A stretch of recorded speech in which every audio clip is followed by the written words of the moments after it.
Hello everyone. तो हम लोग रेडियो एक्टिविटी पढ़ रहे थे ना, हल्का सा। वो मैंने रेडियो एक्टिविटी का काइनेटिक्स बताया था, रेडियो एक्टिविटी क्या होता है ये बताया था, है ना।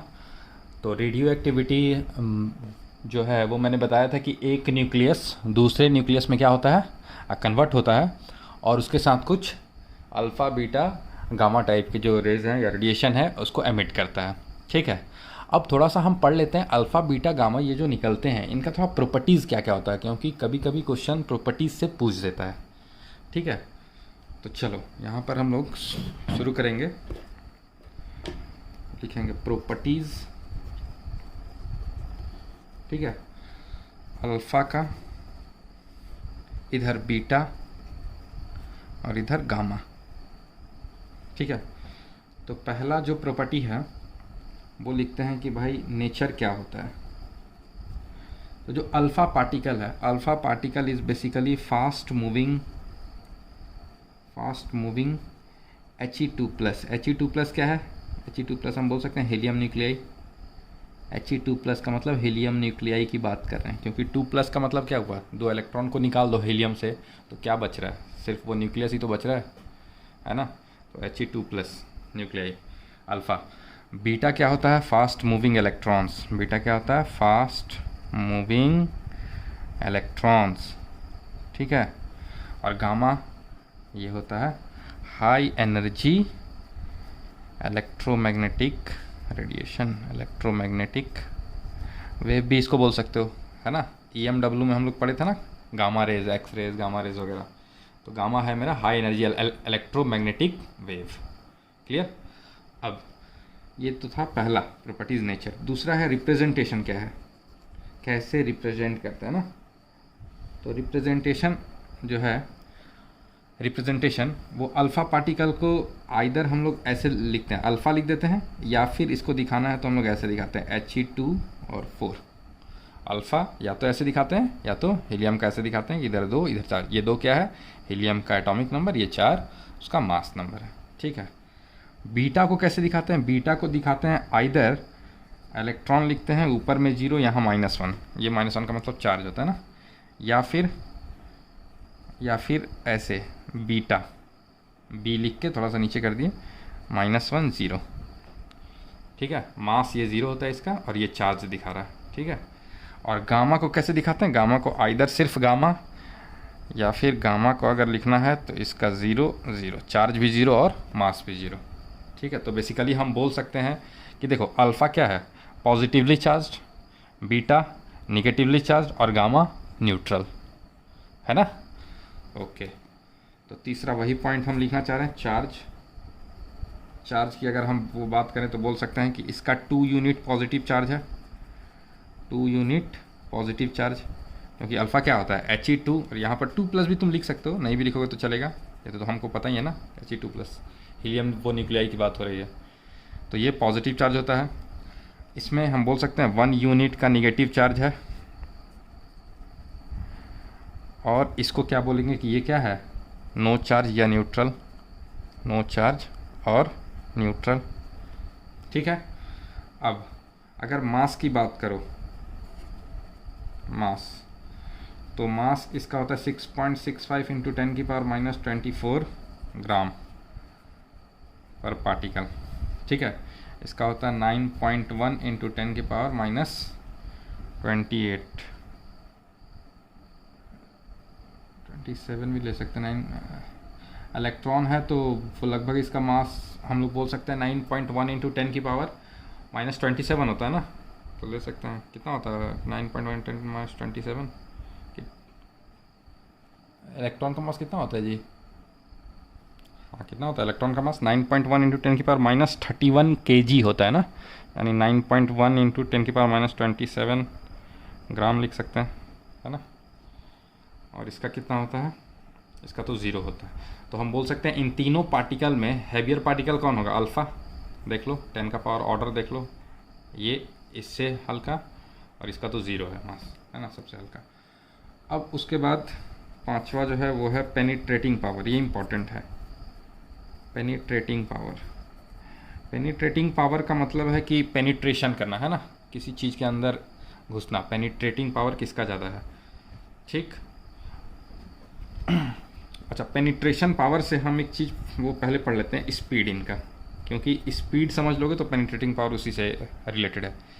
जो अल्फ़ा पार्टिकल का स्पीड है वो होता है 1/10 speed of light. Speed of light का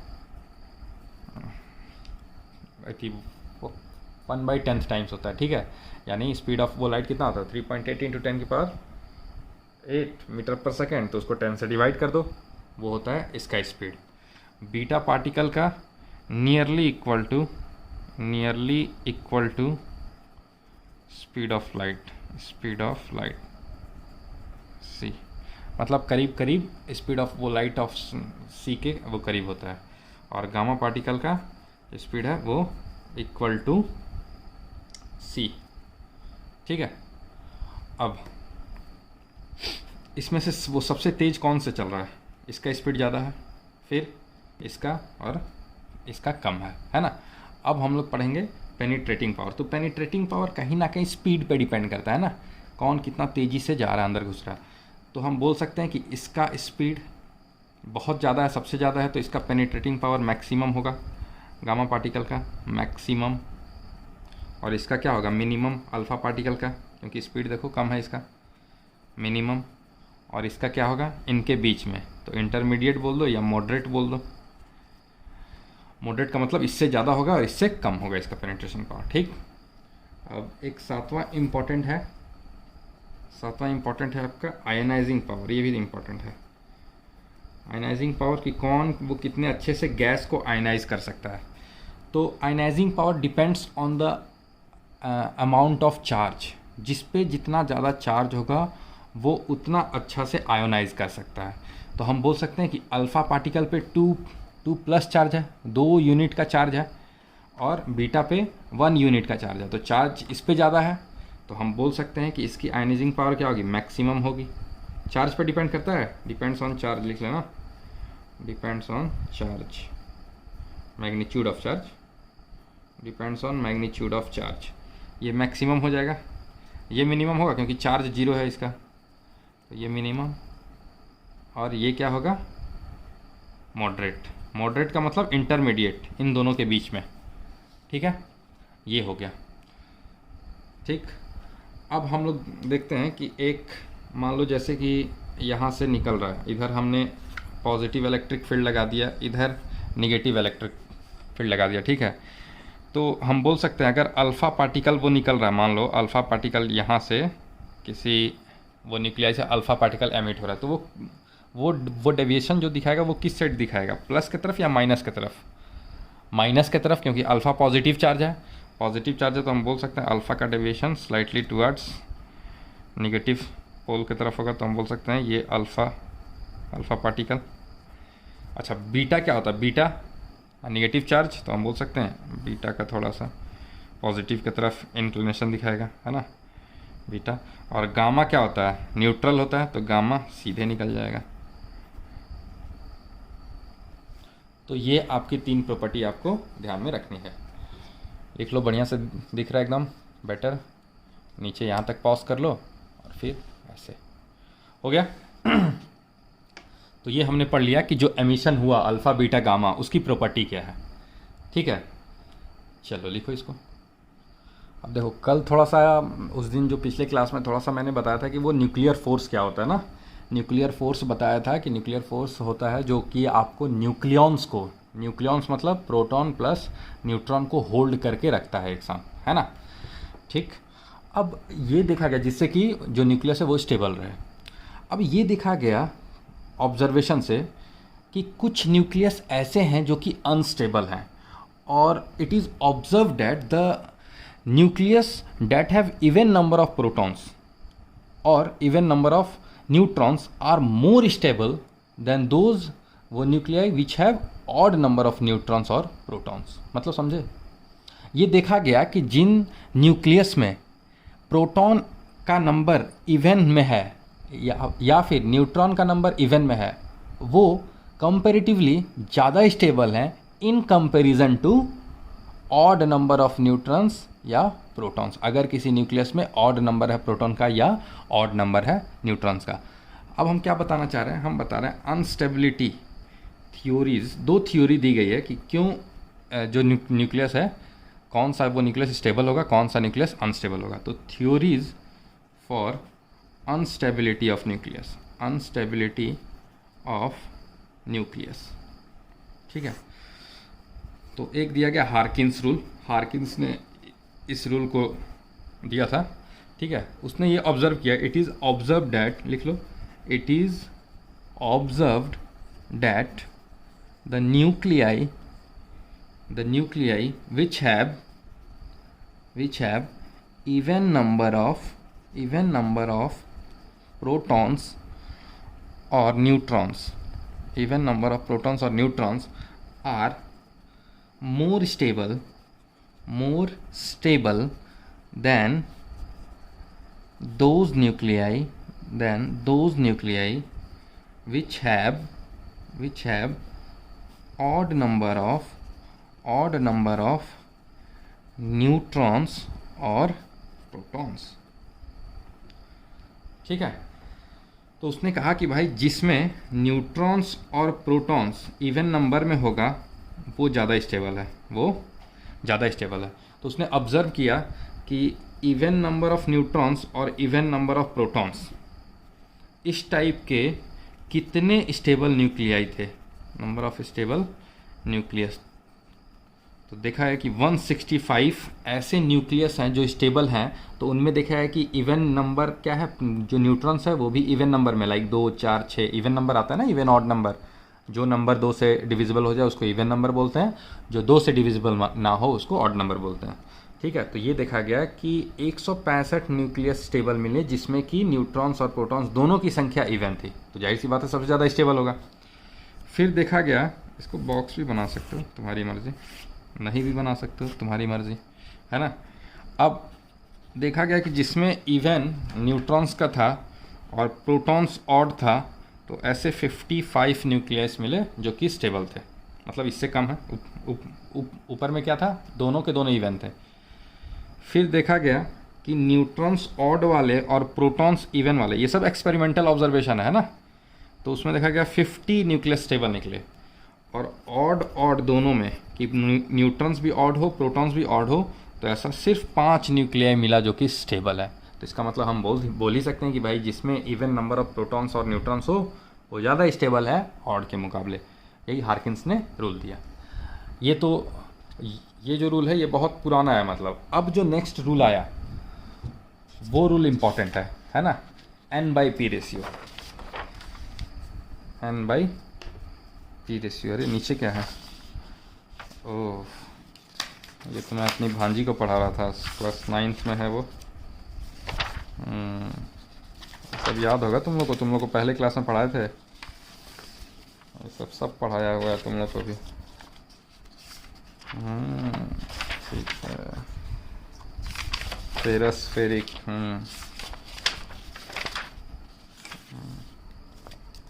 इसको मैथ भी पढ़ाया, क्रॉस मल्टीप्लिकेशन, ये कहाँ था पता है ना, लीनियर इक्वेशन को सॉल्व करने में, याद होगा तुम लोग को। तो 2 वेरिएबल का 3 मेथड होता है, सब्स्टिट्यूशन, एलिमिनेशन और क्रॉस।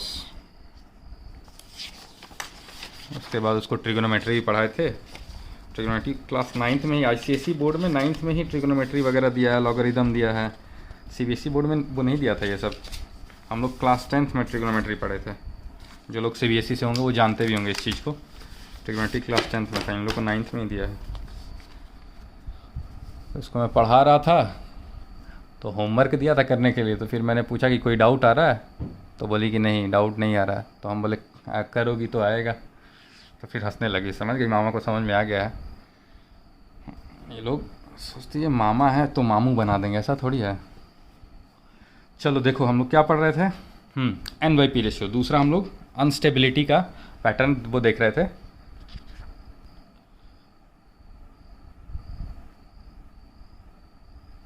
ठीक, तो ये देखा गया, ये इम्पोर्टेंट है ना,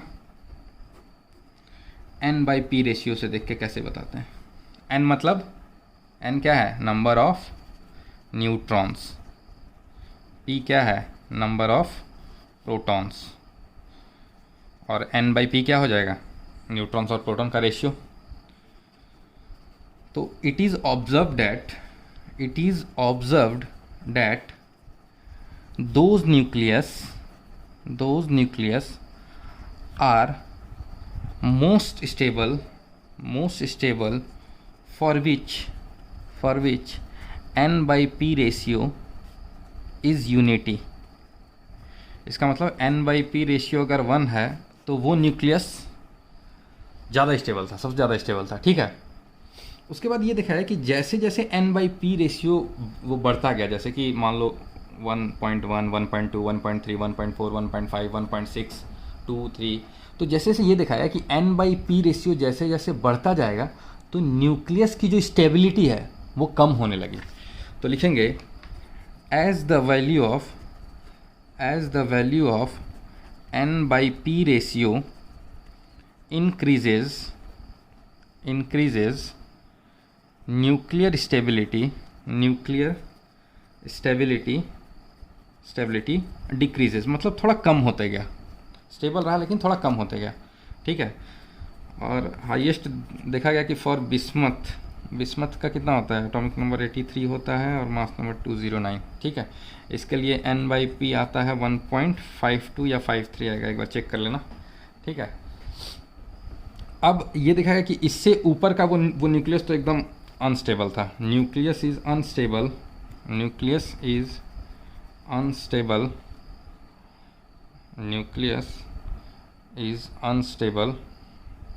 unstable if n by p ratio is 1.52।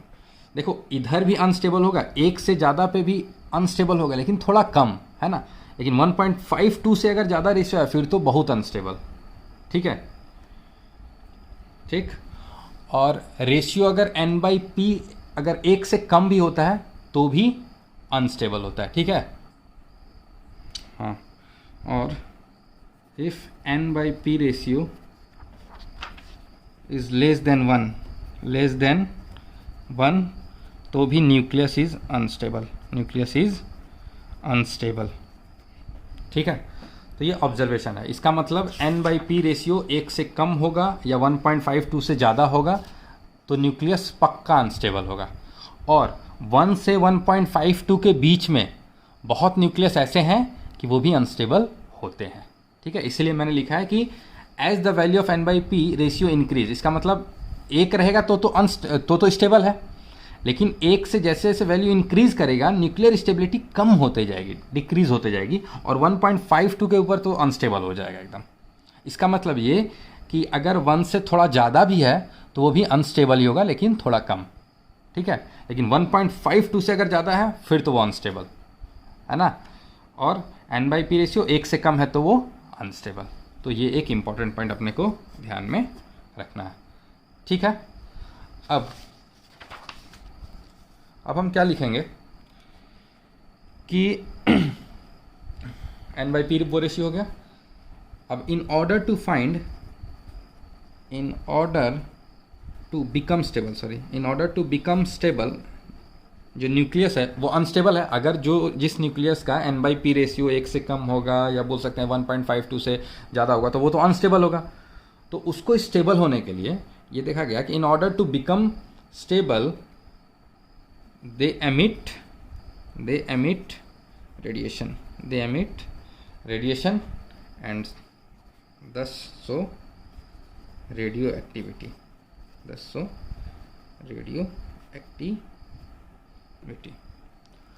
ठीक है, अच्छा, हम बोल सकते हैं कि कोई भी चीज़ अनस्टेबल है तो इसका मतलब उसका एनर्जी हाई होगा, है ना, और एनर्जी हाई होगा वो मतलब वो एक्साइटेड स्टेट में होगा, और एक्साइटेड स्टेट में होगा और एनर्जी एमिट करेगा तो एनर्जी क्या होगा, रिलीज उससे, जिससे कि वो स्टेबिलिटी गेन कर लेगा। या हम इसी तरह बोल सकते हैं, इसी तरह से वो जो न्यूक्लियस है वो स्टेबल बन जाता है।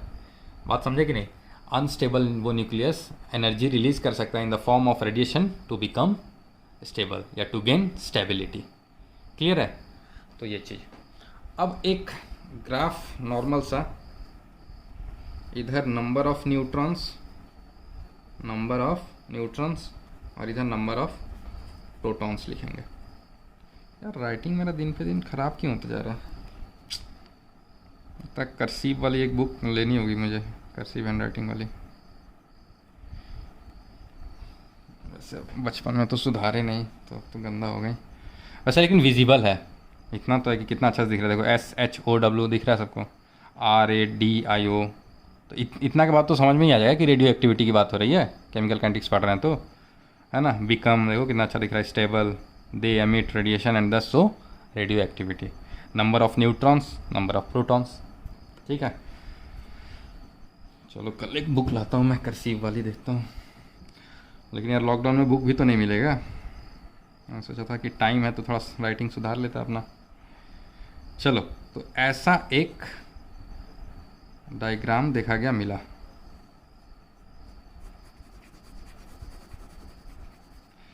ये n है, ये p है, तो ये जो वो डायग्राम बनाया गया ये बेसिकली n/p रेशियो का है।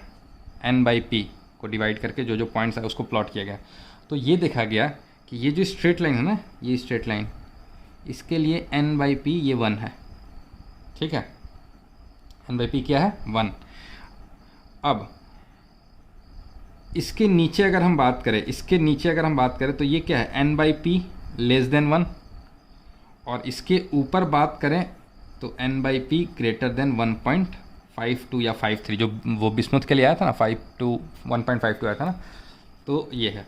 अब इसको नाम दिया गया पता है, nuclear stability belt. Nuclear stability, ये थोड़ा सा ना, ये जो लाइन जो हम बनाए ना, ये एकदम थोड़ा सीधा जाएगा। ठीक है, इस टाइप से एकदम सीधा, स्ट्रेट ऐसे। तो इसको हम लोग बोल दिए nuclear stability belt. Stability belt, या फिर इसी को बोल सकते हैं nuclear stability zone. Nuclear stability zone. ठीक है, तो ये चीज़ है। अब n/p रेशियो इधर 1 से नीचे है और इधर कितना है, 1.52 से ऊपर है। तो हम बोल सकते हैं कि जो भी n/p रेशियो, कहने का मतलब यहाँ कोई अगर पॉइंट लिए तो कुछ ना कुछ नंबर ऑफ वो न्यूट्रॉन्स होगा, यहाँ पर प्रोटॉन्स होगा, तो इनका जो रेशियो होगा वो क्या होगा, कुछ ना कुछ वैल्यू देगा। अगर वो 1 से कम है, इसका मतलब वो अनस्टेबल है न्यूक्लियस। तो हर न्यूक्लियस ये चाहेगा कि इस बेल्ट में जाए, इस बेल्ट में लाई करे, और इस बेल्ट में लाई करने के लिए वो रेडिएशंस एमिट करेगा। तो हम बोल सकते हैं कि जो भी न्यूक्लियस का रेशियो n/p इस रीजन में होगा, वो क्या करेगा, इधर जाना चाहेगा, इधर जाना चाहेगा, यानी अपना n/p रेशियो बढ़ाना चाहेगा, है ना, टू बिकम स्टेबल।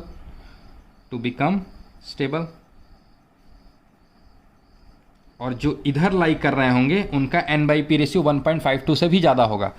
तो वो क्या आना चाहेंगे, वो आना चाहेंगे इस बेल्ट में, स्टेबिलिटी जोन में, है ना। टू गेन स्टेबिलिटी वो लोग कुछ रेडिएशंस एमिट करेंगे और इस जोन में आना चाहेंगे। ये जो न्यूक्लियर स्टेबिलिटी बेल्ट है, क्लियर है। चलो ठीक है, अब हम लोग देखेंगे कि अल्फ़ा बीटा गामा के एमिशन से क्या क्या हो सकता है ना। अल्फ़ा एमिशन होगा तो क्या प्रोडक्ट बन सकता है, बीटा एमिशन होगा तो क्या प्रोडक्ट बन सकता है, गामा एमिशन होगा तो क्या प्रोडक्ट बन सकता है। या कभी कभी क्वेश्चन दे देगा कि ये यूरेनियम है और इससे आया पीवी में, तो बताओ कितना अल्फ़ा और कितना बीटा एमिट होगा। और ये बहुत इंपॉर्टेंट, बहुत बार पूछ चुका है, ये एडवांस में भी पूछा और नीट में भी पूछ चुका है बहुत बार, है ना। ठीक, तो अब हम लोग देखेंगे कि कैसे कैसे एमिशन होगा और क्या क्या बनेगा। तो उससे पहले एक चीज़ बताओ कि जो भी केमिकल रिएक्शंस होते हैं, हम जो अभी तक केमिकल रिएक्शंस पढ़े हैं, उसमें हम लोग रिएक्शन को बैलेंस कैसे करते थे, याद है। एटम्स बैलेंस करते थे, एटम्स बैलेंस करते थे, याद है। H2+O2 H2O बनेगा तो हाइड्रोजन और ऑक्सीजन को लेफ्ट और RHS में बैलेंस करना है। इसमें तो तुम्हारा जो प्रोडक्ट है वही चेंज हो रहा है। मान लो ये फॉस्फोरस है 15, फॉस्फोरस 15, ये रेडियो एक्टिविटी वो डीके करता है, तो मान लो 13 और 27 एल्युमिनियम बना लेता है। तो इसमें तो हम वो लगा ही नहीं सकते बैलेंसिंग। तो न्यूक्लियर रिएक्शन को बैलेंसिंग उसके एटम से नहीं, उसके ऊपर में जो मास होता है उसका सम और नीचे जो वो नंबर होता है एटॉमिक नंबर, उसका सम इक्वल होना चाहिए। और उसको इक्वल करने के लिए हम लोग कुछ ना कुछ प्रोडक्ट लिखते हैं। ठीक है, तो सबसे पहले हम लोग देखेंगे कि अल्फ़ा अगर एमिट करेगा तो क्या होगा, बीटा एमिट करेगा तो क्या होगा, गामा एमिट करेगा तो क्या होगा, है ना। तो चलो अब मान के चलो हम बोलते हैं कि पहला केस, ये समझे कि नहीं, क्या बोले लो पूरा समझा दे एक बार। मैं बोल रहा था कि मान लो ऐसे ही एग्जांपल देने वाला हूँ थोड़ी देर में, ये एल्युमिनियम बनाएगा, ठीक है। तो हम इसको बैलेंस एटम से तो कर नहीं सकते, डिफरेंट एलिमेंट है, तो इसको बैलेंस कैसे करेंगे। तो अब तुम याद करो कि हमने बोला कि न्यूक्लियर रिएक्शंस को बैलेंस करने के लिए ऊपर में जो भी सम होगा रिएक्टेंट साइड और प्रोडक्ट साइड वो बराबर होगा, और नीचे में जो सम होगा रिएक्टेंट साइड और प्रोडक्ट साइड वो बराबर होना चाहिए।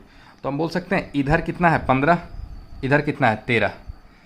इसका मतलब अल्फ़ा बीटा गामा में से वो क्या निकला होगा। तो हमको याद है अल्फ़ा हम कैसे लिखते थे, यहाँ 2 यहाँ 4 लिखते थे, याद आ रहा है क्या? ओ सॉरी दिख नहीं रहा था क्या? हम ये बोल रहे हैं कि ये 15 था, है ना, तो ये एल्युमिनियम बना 13 और 27। तो अब हम क्या बोले कि न्यूक्लियर रिएक्शंस को बैलेंस करने के लिए ऊपर में मास है ना, और नीचे में जो ये नंबर है ये दोनों बैलेंस होना चाहिए, रिएक्टेंट और प्रोडक्ट साइड, ठीक है। तो अभी तो बैलेंस है नहीं, इधर 31 है, इधर 27, इधर 15 है, 13 है। तो इसको बैलेंस करने के लिए हम लोग अल्फ़ा बीटा गामा का यूज़ करते हैं। अब तुमको याद है यहाँ 13 है, तो यहाँ पर हमको 2 और चाहिए, और ऊपर में 27 है, हमको 4 चाहिए और, तो तभी तो बैलेंस होगा। तो अगर हम हीलियम ले ले, हीलियम न्यूक्लियर यानी अल्फ़ा, तो हम बोल सकते हैं कि भाई यहाँ 2 होगा तो 13 2 15 बैलेंस, 27 और 4 31, RHS में भी 31, रिएक्टेंट में भी 31, रिएक्टेंट में भी 15, 13 और 2 15 बैलेंस हो जाएगा। इसका मतलब अल्फ़ा निकलेगा पक्का। तो तुमसे क्वेश्चन ऐसे ही पूछेगा, ऐसे दे देगा कि 1531 से अगर अल्फ़ा पार्टिकल निकल रहा है तो बताओ बनने वाला एलिमेंट क्या बनेगा, बनने वाला एलिमेंट क्या बनेगा। तो बता सकते हो यहाँ पर 2 है, यहाँ 15 है, यानी और 13 चाहिए। तो ऐसा कौन सा एलिमेंट है जिसका एटॉमिक नंबर 13 होता है, कौन सा? एल्यूमिनियम है, तो एल्यूमिनियम निकलेगा। और ऊपर में कितना होगा, 31 था, यहाँ 4 हो गया, तो यहाँ कितना 27 है ना, इजली कर लेंगे। यही देखेंगे अभी, इसको लिखना मत, आएगा अभी सब कुछ आएगा। चलो केस 1 देखते हैं ना। केस 1 है N/P रेशियो इज़ हाई। इसका मतलब N/P रेशियो जब हाई रहेगा तब कौन सा निकलेगा, ठीक है।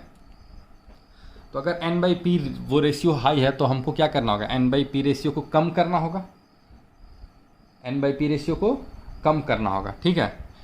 अच्छा अल्फ़ा का हम देख लिए। बीटा एमिशन पता है कैसे होता है, बीटा एमिशन, बीटा एमिशन क्या होता है, उसका सिंबल तुमको ध्यान में रखना है, या तो ऐसे -10 या फिर बीटा -10 लिखवाए थे वहाँ पे ना, जो टेबल बनाए होंगे वहाँ पर देखो लिखवाए थे सिंबल। तो या तो ये बोलो या तो ये बोलो। तो हम बोल सकते हैं कि अगर हमको N/P रेशियो हाई होगा तो N/P रेशियो को कम करने के लिए N/P ratio is decreased bye emission of beta particle. जैसे एग्जांपल देते हैं, अभी क्लियर हो जाएगा। जैसे कार्बन है 6 और 14, ठीक है। ये नाइट्रोजन हमको मिला क्या, वो 7 और 14 का प्रोडक्ट में। अब तुमसे पूछा गया कौन सा पार्टिकल निकलेगा, तो हम बोल सकते हैं कि भाई अगर कोई पार्टिकल वो निकलेगा तो रिएक्टेंट और प्रोडक्ट साइड ऊपर वाला सम और नीचे सम बराबर होना चाहिए। ऊपर वाला बराबर है, नीचे वाला बराबर नहीं। इधर 6 है, इधर 7 है, इधर 6 है, इधर 7 है। तो अगर तुम हीलियम वो लगाओगे, सपोज मान के चलो तुम्हारा मन क्या हीलियम निकलेगा क्या, अगर तुम हीलियम लगाओगे 2 और 4 लिखोगे, तो 2 और 4 लिखे तो ये 7 2 9 इधर हो जाएगा, इधर 6, इधर 14 4 18 हो जाएगा, इधर 14 ही है, तो हीलियम नहीं निकलेगा। इसका मतलब अल्फ़ा तो नहीं निकलेगा, अल्फ़ा पार्टिकल नहीं निकलेगा। अच्छा बीटा पार्टिकल देखो, बीटा पार्टिकल क्या लिखते हैं, इलेक्ट्रॉन यहाँ नीचे -1 ऊपर 0। अब प्रोडक्ट में ये सम करो 14 + 0 14 बराबर है इसके, नीचे में सम करो 7 - 1 कितना होगा 6, तो इधर 6 है, इधर भी 6 है। बात समझे कि नहीं। अच्छा एक चीज़ देख लो, इधर जो है N/P रेशियो कितना था, ये हम जो लिखे हैं ना कि N/P रेशियो हाई होगा, मतलब 1 से ज़्यादा होगा एक तरह से। N/P कितना है देखो, तो इसमें वो न्यूट्रॉन्स कैसे निकालते हैं पता है ना, बताओ। Mass number minus atomic number, तो 14 - 6 8 होगा। N P कितना होगा, एटॉमिक नंबर के बराबर 6।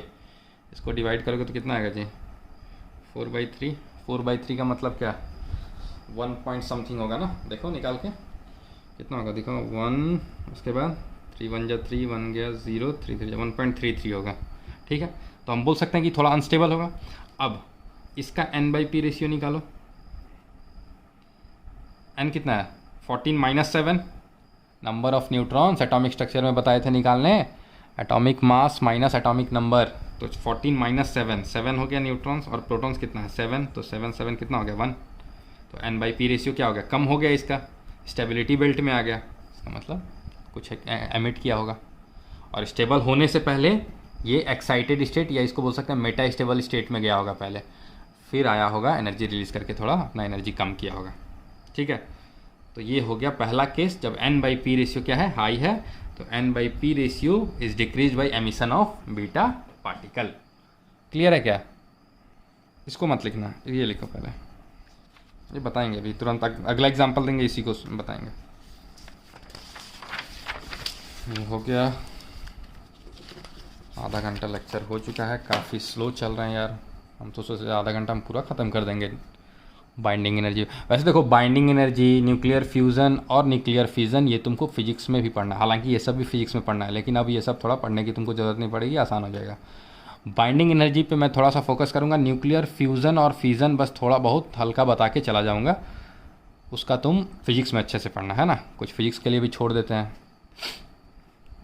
चलो, वो न्यूक्लियर फ्यूज़न और वो फिज़न में कुछ है नहीं, जो पढ़ क्या वो एक्चुअली वही सेम चीज़ है। क्या पढ़े वो न्यूक्लियर फ्यूज़न, जब कोई एक बड़ा न्यूक्लियाई छोटे वो न्यूक्लियाई में कन्वर्ट होता है तो उसको फिज़न बोलते हैं, टूटना। और जब दो छोटे छोटे वो न्यूक्लियाई कंबाइन होके हैवी न्यूक्लियस का फॉर्म करते हैं तो उसको बोलते हैं फ्यूज़न, जुड़ना, फ्यूज़ होना, है ना। इस तरह से न्यूक्लियर फ्यूज़न और न्यूक्लियर फिज़न। न्यूक्लियर फिज़न का तुम्हारा एग्जांपल क्या हो जाएगा, एटम बॉम्ब। एटम बॉम्ब जो होता है वो it's an example of nuclear fission, FISSION। और जो न्यूक्लियर फ्यूज़न है उसका एग्जांपल हाइड्रोजन बॉम्ब बोल सकते हैं, है ना। या जो वो सन में होता है ना, सन की जो एनर्जी है वो भी फ्यूज़न रिएक्शन से आती है। ठीक है, थोड़ा सा सब बात कर लेंगे, या फिर फिजिक्स तो है ही तुम लोग के लिए। चलो देखो, हम लोग क्या बता रहे थे कि पहला केस बताया हमने कि n/p ratio is high. Okay, case 2 देख लेते हैं। केस 2 में क्या है, केस 2 में तुमको 2-3 केस मिलेगा। केस 2 है कि n/p रेशियो जब लो हो, n/p रेशियो जब लो हो, तो पहला n/p ratio can be increase. अब हमको बढ़ाना है, 1 से कम है तो 1 से बढ़ाएंगे ना, अब वो कुछ वो बढ़ाएंगे ना जिससे कि वो न्यूक्लियर स्टेबिलिटी में आ जाए। तो n/p ratio can be increased by emission of alpha particle, emission of alpha particle. अब देखो एग्जांपल ले लेते हैं, अभी जो लिए थे ना एग्जांपल, फॉस्फोरस वाला, फॉस्फोरस 1531 गिव्स एल्यूमिनियम 1327।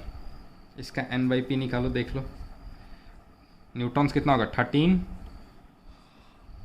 16/15 होगा क्या, 16/15 यानी 1 पॉइंट समथिंग होगा, मतलब 1 पॉइंट कितना होगा, 1 पॉइंट बहुत कम होगा ना, 0 पॉइंट जो भी होगा। तो इसका जब तुम निकालोगे n/p तो ये बढ़ेगा, ये क्या होगा, इंक्रीज़ करेगा। और इंक्रीज़ करने के लिए ये क्या एमिट करेगा, बैलेंस कर दो, 13 है यहाँ 15 है, तो पक्का यहाँ अल्फ़ा निकलेगा। अल्फ़ा मतलब He2 4, यही अल्फ़ा। ठीक है, ये एक तरीका है, एक केस है कि ये या तो अल्फ़ा पार्टिकल एमिट कर सकता है या फिर पॉजिट्रॉन एमिशन, पॉजिट्रॉन एमिशन। अब इससे पहले कि तुम पूछो कि सर पॉजिट्रॉन क्या होता है, हम बता देंगे। पॉजिट्रॉन क्या होता है, इलेक्ट्रॉन का ही एंटी पार्टिकल है। इलेक्ट्रॉन का एंटी पार्टिकल कहने का मतलब उसके सारे बिहेवियर इलेक्ट्रॉन वाले हैं, बस चार्ज जो है वो एंटी है इलेक्ट्रॉन का। तो इलेक्ट्रॉन का चार्ज क्या होता है, यहाँ पर क्या होता है, माइनस होता है, तो यहाँ पे पॉजिट्रॉन के केस में क्या होगा, प्लस, और यहाँ मास तो उतना ही होता है। ये सेम एज इलेक्ट्रॉन है, बस चार्ज इसका पॉजिटिव होता है, यही पॉजिट्रॉन होता है। तो अगर पॉजिट्रॉन एमिट होगा तो देख लेते हैं इसका एग्जांपल। सपोज Na सोडियम है ना, सोडियम 23 अगर नियॉन बना 1023, ठीक है, तो यहाँ पर अब तुम देखो पॉजिट्रॉन को अगर एमिट करा दोगे तो क्या बैलेंस हो जाएगा, 10 + 1 11 और ऊपर में 23 + 0 बैलेंस है। ठीक है, तो बोल सकते हैं हम पॉजिट्रॉन, समझे कि नहीं। इलेक्ट्रॉन क्या होता था, इलेक्ट्रॉन होता था E0-1, पॉजिट्रॉन क्या होता है E0+1। अच्छा, इस इलेक्ट्रॉन को हम लोग बीटा माइनस भी बोलते हैं, इसको क्या बोलते हैं बीटा माइनस, और इसको बीटा प्लस भी बोलते हैं, ध्यान रखोगे। बीटा प्लस का मतलब पॉजिट्रॉन की ही बात कर रहा है, ठीक है ना। चलो वेरी गुड, ये हो जाएगा, हाँ ये हो गया, ओके। अच्छा एक बात तुम लोग हम पहले ही बताए थे ना कि जैसे इसको बोलते हैं हम क्या, पेरेंट न्यूक्लियाई, इसको क्या बोलते हैं पेरेंट न्यूक्लियाई या पेरेंट एलिमेंट, और इसको हम लोग बोलते हैं जो प्रोडक्ट में निकलता है उसको बोलते हैं डॉटर एलिमेंट, है ना, डॉटर एलिमेंट या डॉटर न्यूक्लियाई, है ना, ये चीज़ बताए थे, पेरेंट एलिमेंट या पेरेंट न्यूक्लियाई, डॉटर एलिमेंट या डॉटर न्यूक्लियाई। अच्छा तो इसमें हम लोग वो लिख सकते हैं कि जैसे कहाँ था अल्फ़ा में हम लोग क्या लिख सकते हैं कि जो अल्फ़ा का एमिशन हुआ था, तो अल्फ़ा के एमिशन में हम बोल सकते हैं क्या कि जो डॉटर न्यूक्लियाई है उसका अल्फ़ा न्यूक्लियाई में 4 से मास नंबर कम हो जाएगा जितना पेरेंट न्यूक्लियाई का था, और एटॉमिक नंबर पेरेंट न्यूक्लियाई का जो था उससे 2 कम हो जाएगा। ऐसा बोल सकते हैं क्या अल्फ़ा एमिशन में? तुम चाहो तो इस पॉइंट को लिख भी सकते हो, है ना, कि हाँ नहीं सही बात है। वो मुझे पेज नहीं मिल गया, देख, हाँ मैं क्या बोल रहा हूँ, ओके है तो यही हम बोल सकते हैं कि अल्फ़ा एमिशन होने से क्या हुआ, अल्फ़ा इधर अगर निकला तो क्या हुआ है, ये जो डॉटर न्यूक्लियाई है या डॉटर एलिमेंट है, ये पेरेंट एलिमेंट जो भी था उसका मास से 4 कम है क्या, और जो पेरेंट एलिमेंट का एटॉमिक नंबर था उससे 2 कम है क्या। तो हम बोल सकते हैं ना कि अगर अल्फ़ा एमिशन हो रहा है तो डॉटर एलिमेंट का एटॉमिक मास या पेरेंट एलिमेंट का एटॉमिक मास 4 यूनिट से कम हो जाएगा और एटॉमिक नंबर 2 यूनिट से कम हो जाएगा।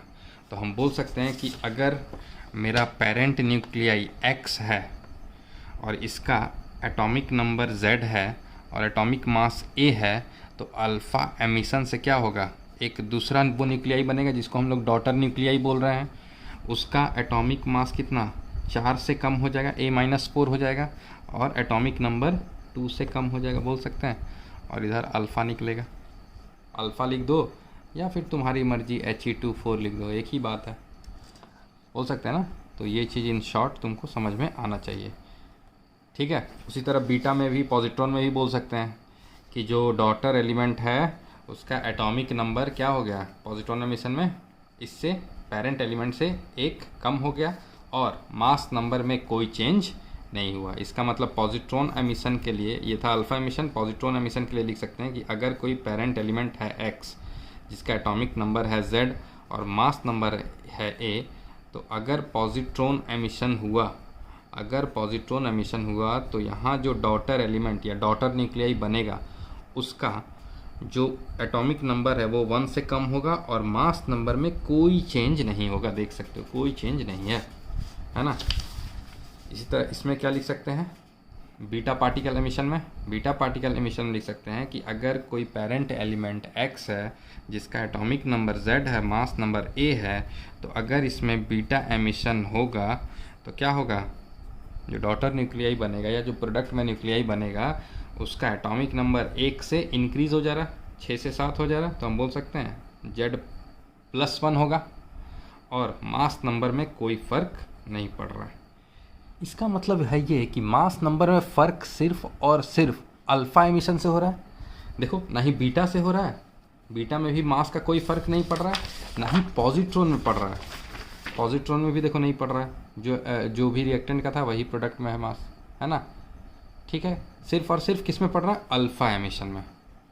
तो ये पॉइंट बहुत इंपॉर्टेंट है। और क्या इंपॉर्टेंट है कि बीटा डीके जब हो रहा है, बीटा डीके या बीटा एमिशन, तो उसमें क्या हो रहा है, उसमें एटॉमिक नंबर अब बढ़ रहा है कि घट रहा है, एटॉमिक नंबर बढ़ रहा है प्रोडक्ट में, ठीक है।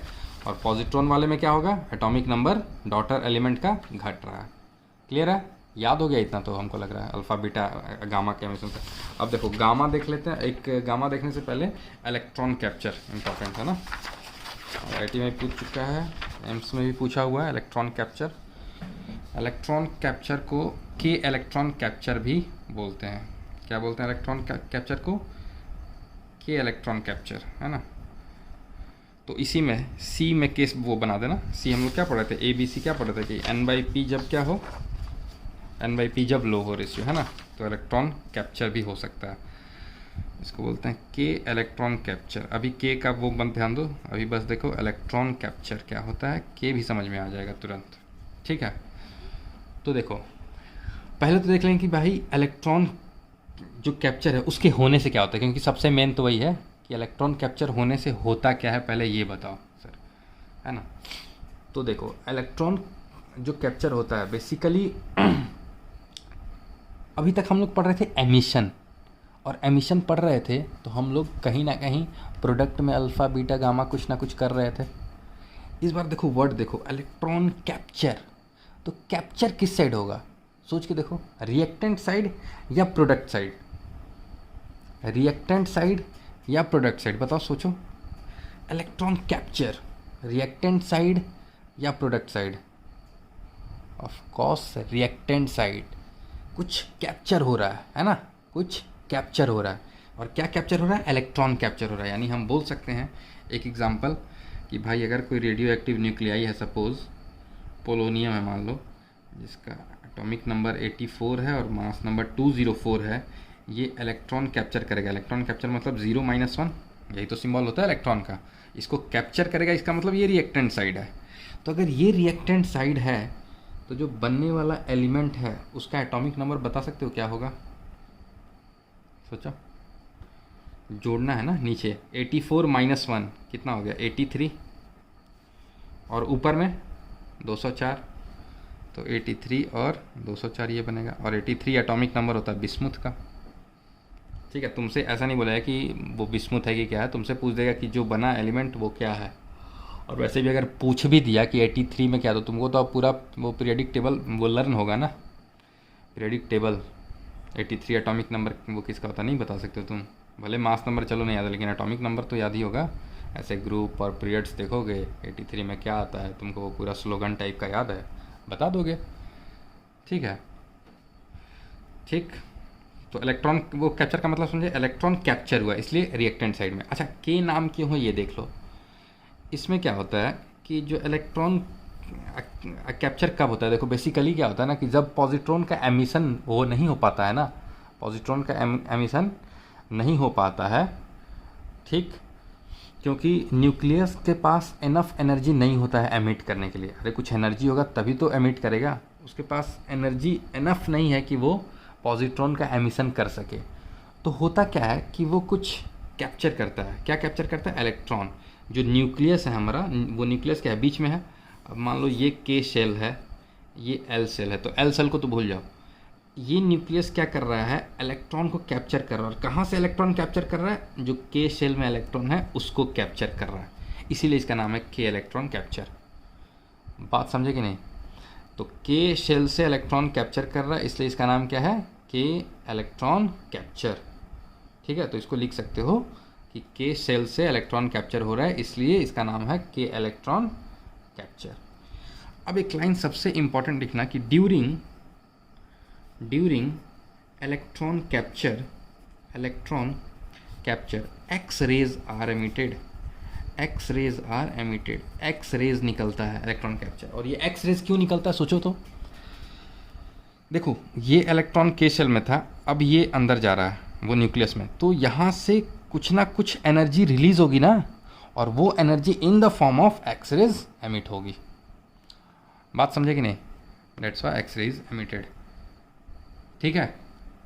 अब इसी में एक चीज़ और लिख दो, ये 2 पॉइंट इंपॉर्टेंट है, एक तो ये और एक और पॉइंट लिखो कि ए प्रोटॉन को हम लोग, a proton is converted to neutron in this process, या ड्यूरिंग दिस प्रोसेस भी बोल सकते हो।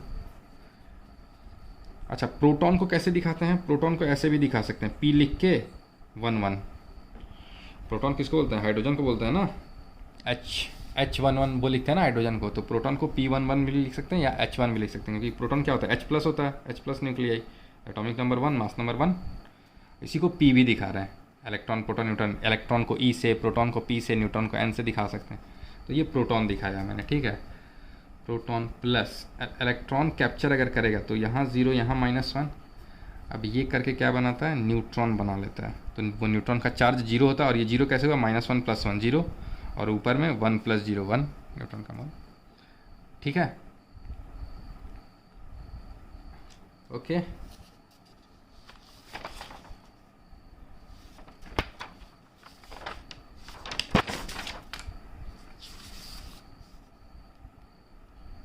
ठीक है ना। और इलेक्ट्रॉन वो कैप्चर होता कब है, electron capture is the third case of किसका, हम केस 2 पढ़ रहे थे ना, n/p रेशियो जब कम हो तब, है ना। पहला केस था n/p रेशियो अल्फा पार्टिकल से भी डिक्रीज हो सकता है, n/p रेशियो पॉजिट्रॉन एमिशन से भी डिक्रीज हो सकता है, या n/p रेशियो इलेक्ट्रॉन कैप्चर से भी डिक्रीज हो सकता है।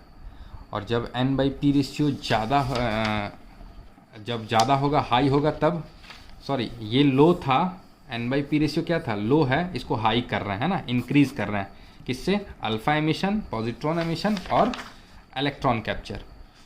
और अगर n/p रेशियो हाई होगा मतलब केस 1, तो उसमें क्या एमिशन हो रहा था, बीटा पार्टिकल। बीटा पार्टिकल के एमिशन से क्या हो रहा था, मास नंबर पे कोई फर्क नहीं पड़ रहा था, एटॉमिक नंबर 1 यूनिट से बढ़ जा रहा था। क्या सही बोल रहे हैं, एक बार रिवाइज कर लो, अल्फ़ा बीटा और क्या क्या पढ़े, गामा नहीं पढ़े, गामा में कुछ होता भी नहीं है, बता दे रहे हैं, अल्फ़ा बीटा पॉजिट्रॉन का एमिशन और इलेक्ट्रॉन कैप्चर, इन चारों के एमिशन से या कैप्चर से क्या क्या प्रोडक्ट बनता है। और ये दोनों पॉइंट इंपॉर्टेंट है इलेक्ट्रॉन कैप्चर में, ये दोनों पॉइंट कि इलेक्ट्रॉन कैप्चर के दौरान एक्सरेज एमिट होता है और एक प्रोटॉन जो है न्यूट्रॉन में कन्वर्ट होता है। ये देख रहे हो, क्लियर है यहाँ तक। चलो अब लास्ट बचा गामा एमिशन। तो गामा एमिशन तो कुछ है ही नहीं, देखो जितना भी रेडियो एक्टिविटी, गामा क्या है, एक तरह से एक एनर्जी है, इलेक्ट्रोमैग्नेटिक वेव है, एक एनर्जी है। तो गामा एमिशन बोलो तो हर न्यूक्लियर एक्टिविटी के साथ होता ही है, गामा का एमिशन कॉमन है, जनरली होता ही है, क्योंकि उससे किसी, वो क्या है, एक एनर्जी है, तो वो एनर्जी एक रिलीज़ करने का माध्यम है कि वो गामा रेस निकाल के अपना एनर्जी को वो लूज़ कर दिया, ठीक है। हाँ, गामा के निकलने से ना ही एटॉमिक नंबर पे कोई फ़र्क पड़ेगा, ना ही मास नंबर पे कोई फ़र्क पड़ेगा, ठीक है। तो लिख लो इसी को, लास्ट केस अपना case third gamma emission heading दे दो, या केस थर्ड क्यों, केस नहीं, गामा एमिशन तो जनरल है ना, गामा एमिशन। तो हम बोल सकते हैं एवरी, जनरली भी लगा सकते हो, कोई दिक्कत नहीं है, generally every radio active reaction या न्यूक्लियर रिएक्शन। हाँ, रेडियो एक्टिव जो भी रिएक्शन होता है वो कैसा रिएक्शन होता है, न्यूक्लियर रिएक्शन, ना कि एटॉमिक रिएक्शन, याद रखना है ना, न्यूक्लियर रिएक्शन होता है, न्यूक्लियस में रिएक्शन होता है। Radio active reaction, generally every radio active reaction is accompanied by release of energy, and this is due to gamma emission, ठीक। देखो क्या होता है कि जब रेडियो एक्टिव रिएक्शन होता है तो जो न्यूक्लियस है वो पहले मेटा स्टेबल स्टेट में जाता है, मेटा स्टेबल स्टेट या बोलो कि एक्साइटेड स्टेट, है ना, पहले वो एक्साइटेड वो न्यूक्लियस बनता है। उसके बाद मान लो कोई न्यूक्लियस है, वो एक्साइटेड न्यूक्लियस है, मतलब एक्साइटेड स्टेट में, उसकी एनर्जी ज़्यादा है, एक्साइटेड न्यूक्लियस, या इसी को हम लोग मेटा स्टेबल न्यूक्लियस भी बोलते हैं, मेटा स्टेबल न्यूक्लियस, ठीक। तो ये क्या करेगा, एनर्जी रिलीज़ करेगा, एनर्जी किस फॉर्म में, गामा रेज के फॉर्म में, एनर्जी रिलीज़ करके ग्राउंड स्टेट में आएगा, ग्राउंड स्टेट में आना चाहेगा, है ना, जो कि स्टेबल स्टेट होगा, ठीक है। तो ये जनरली हर रेडियो एक्टिव रिएक्शन में होता ही होता है, क्लियर। चलो, तो अल्फ़ा देख लिए, बीटा देख लिए, gamma emission, positron emission, electron capture, very very important, NEET वालों के लिए तो एकदम मतलब समझो कि बहुत ही ज़्यादा इंपॉर्टेंट है, उनको क्वेश्चन ज़्यादातर इसी से आता है, क्योंकि कैलकुलेशन नहीं छुपा रहता है, बस alpha beta gamma electron capture, ज़्यादा से ज़्यादा अगर हाई लेवल तक जाएगा तो इलेक्ट्रॉन कैप्चर पूछ सकता है, ठीक है, तो तुम वो भी कर लोगे। अब हम लोग आते हैं ये हो गया। अब हम लोग कुछ क्वेश्चंस करें क्या? अब क्वेश्चंस करते हैं कि कितना जो है अल्फ़ा का एमिशन होगा, कितना बीटा का एमिशन होगा, इस पे बहुत क्वेश्चन पूछते हैं। अच्छा, उससे पहले मैं चाहूँगा एक चीज़ मैंने तुम लोग के लिए निकाल के रखा था, ये वाला जो चीज़ है ना, इसको लिख सकते हो तुम लोग। तुमको काफ़ी केमिकल, खासकर एडवांस स्टूडेंट, क्योंकि कैलकुलेशन तुम लोग करना पड़ेगा। ठीक है, ये क्या है देखो बता देते हैं। T50% हम लोग वो लिखते थे ना फर्स्ट ऑर्डर काइनेटिक्स के लिए वगैरह, तो T50% क्या होता था फर्स्ट ऑर्डर के लिए? ये सारे के सारे फर्स्ट ऑर्डर के लिए वो टाइम का ये है कि T50% मतलब T हाफ बोलते थे इसको। T75% मतलब 75% रिएक्शन कंप्लीट होने में कितना टाइम लगेगा, तो 2T हाफ। ठीक है, 99.99% में 10T हाफ। तो ये तो 1 2 3 ये 4, ये तो 4 बहुत इंपॉर्टेंट है। मेरा कहने का मतलब है कि बाकी सब ये सब जो है ना, यही सब जनरल है, मतलब यही सब चीज़ें पूछा जाता है। तो अगर यार तुमसे T25 पूछा है तो डायरेक्ट तुमको क्या करना है, 0.41 टाइम्स T हाफ कर दो। T हाफ तुमको दिया रहेगा, उसको 0.41 से मल्टीप्लाई कर दो। T90 पूछेगा तो क्या करना है, 3.3 से T हाफ को मल्टीप्लाई कर देना। 3.3 बोलो, या फिर हम बोल सकते हैं 3.3, या फिर वो 10/3 लिख दो। 10/3 इंटू T हाफ हो सकता है तुमको फ्रैक्शन में आंसर दे 10/3 T हाफ। तो 10/3 का मतलब ही 3.3 होगा, देख सकते हो। ठीक है, उसी तरह 93.75% 4 T हाफ 99%, ये सब निकाला हूँ मैं कि भाई जनरल जो क्वेश्चन पूछा जा रहा है ट्रेंड में क्या पूछा जाता है, तो यही सब अमाउंट दिया रहता है। तो उतना कैलकुलेशन करने से अच्छा है अपन को याद होना चाहिए, जल्दी होगा। क्योंकि बाकी लोग तो कैलकुलेशन कर ही रहे हैं ना, हम हमेशा इस बात को बोलते हैं, बाकी लोग से 1 2 स्टेप आगे चलोगे तब तो रैंक में आओगे, है ना। तो ये बेटर है, लिख लो। जैसे ये 6.6 है, 20/3, हाँ 6 आएगा, 20/3 करोगे 6.6 आएगा। सिंपल तुमसे पूछ दिया कि भाई एक फर्स्ट ऑर्डर रिएक्शन है, उसका T हाफ है 5 सेकेंड्स, बताओ, या 6 सेकेंड है, तो बताओ T99% कितना होगा। तो डायरेक्ट क्या करना है, 20/3 T हाफ, है ना। तो 20/3 से मल्टीप्लाई कर दो, 3 2 जा 6, 20 दूनी 40 सेकेंड, आंसर देखिए अपना निकल गया। बाकी लोग अपना 93.75 में लगा रहे होंगे, A-X लॉग वॉग देख रहे होंगे कैसे कैसे क्या करना है, तुम लोग जल्दी निकल जाओगे। ठीक, चलो ये चीज़ थोड़ा सा तो बता दिया मैंने। बाकी तो कोई दिक्कत केमिकल काइनेटिक्स में नहीं आ रहा होगा। और केमिकल काइनेटिक्स का टेस्ट रखने वाले हैं मोस्ट प्रोबेबली संडे को इवनिंग में ले लेते हैं, 4-5 बजे, या फिर 3 से 5 के बीच में, 3 से 5 6 के बीच में ले लेंगे, है ना। तो टेस्ट ज़रूर देना और ईमानदारी से देना, मज़ा आएगा। देखो रिवाइज़ करके देखो, बहुत मज़ा आएगा टेस्ट देने में। लगेगा कि यार पढ़े, मज़ा आ गया। केमिकल काइनेटिक्स 2 टेस्ट लेंगे, नॉर्मल भी लेंगे और थोड़ा हार्ड भी लेंगे एक। ठीक है, चलो अब एक चीज़ देख लेते हैं कि फॉर्मेशन ऑफ आइसोबार किसके एमिशन से होता है, अल्फ़ा बीटा गामा किसके एमिशन से, सोच के बता सकते हो क्या? मान के चलो एक एलिमेंट है XZA, ठीक है, और ये बना Y, और ये बोला जा रहा है कि आइसोबार है Y, एक आइसोबार है X का। तो आइसोबार क्या होता है, डेफिनेशन पता है आपको? जिसका एटॉमिक मास सेम हो कि डिफरेंट हो, डिफरेंट वाला आइसोटोप्स था, हाँ सेम हो, तो एटॉमिक मास सेम हो तो वो आइसोबार है। तो सेम है मतलब Y का एटॉमिक मास क्या है ये, और एटॉमिक नंबर वो भी क्या सेम रहेगा कि डिफरेंट रहेगा? अरे बुर्बक, सेम तो रह ही नहीं सकता। सेम रहेगा तो फिर तो एलिमेंट का वो सिंबल ही बदलना नहीं चाहिए, और किसी 2 एलिमेंट का एटॉमिक नंबर सेम हो ही नहीं सकता है कि नहीं? X अलग एलिमेंट है, Y अलग वो निकला है ना, तो ये क्या होगा, चेंज होगा, ये चेंज होगा। अब ठीक है, अब ये सोचो कि किसके एमिशन में ये जो X है अपना, ये एटॉमिक जो नंबर है वो चेंज नहीं होता है। क्या हम बोल सकते हैं बीटा पार्टिकल के एमिशन में? सोच के देखो, बीटा पार्टिकल जब एमिट करते हो तो एटॉमिक मास में तो कोई चेंज नहीं होगा, लेकिन एटॉमिक नंबर चेंज होगा। और कितना होगा एटॉमिक नंबर, Z-1 या Z+1? चलो Z-1 मान लो पहले तुम, अगर तुम मान लो बोलते Z-1 होगा सर, तो Z-1 होगा कि नहीं चेक करना कैसे है, अब जोड़ के देख लो प्रोडक्ट साइड में नीचे में Z-1 और -1, ये तो Z-2 आ गया, Z-2 आ गया तो थोड़ी होगा Z+1 होगा। है ना। अब देखो Z+1 करोगे तो Z+1 -1 Z आ गया, यानी इसके बराबर आ गया। रिएक्टेंट में भी Z था तो इधर भी हमको Z चाहिए था ना, तो Z+1 होगा। याद रखना है ये सब कि बीटा पार्टिकल वो निकला तो मतलब एटॉमिक नंबर 1 से बढ़ जाएगा, ठीक है। और ये हम बोल सकते हैं this one is isobar, atomic number same, sorry atomic number different, mass number same, isobar. तो फॉर्मेशन ऑफ आइसोबार जो है वो बीटा पार्टिकल के एमिशन से होगा, due to beta particle emission. कोई दिक्कत नहीं होना चाहिए, ठीक है। दूसरा फॉर्मेशन ऑफ आइसोडाइफर बताओगे क्या? फॉर्मेशन ऑफ आइसोडाइफर, अब आइसोडाइफर क्या होता है? आइसोडाइफर बताओ बिना देखे। भाई बहुत लोगों को तो समझ में ये भी नहीं आया कि कहाँ पे देखें, देखना कहाँ है।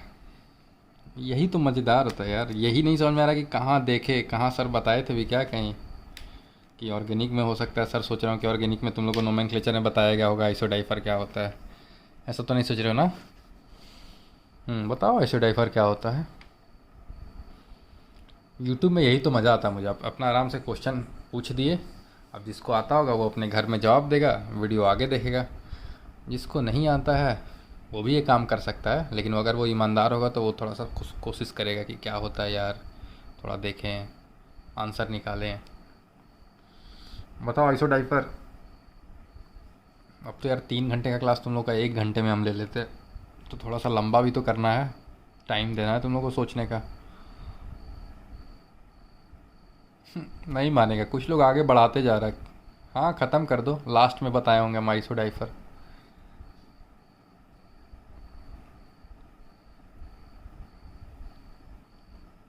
कब तक ऐसे कैजुअल बिहेवियर चलेगा यार, कब तक? क्लास 12 में हो, बार बार याद दिलवा रहे हैं।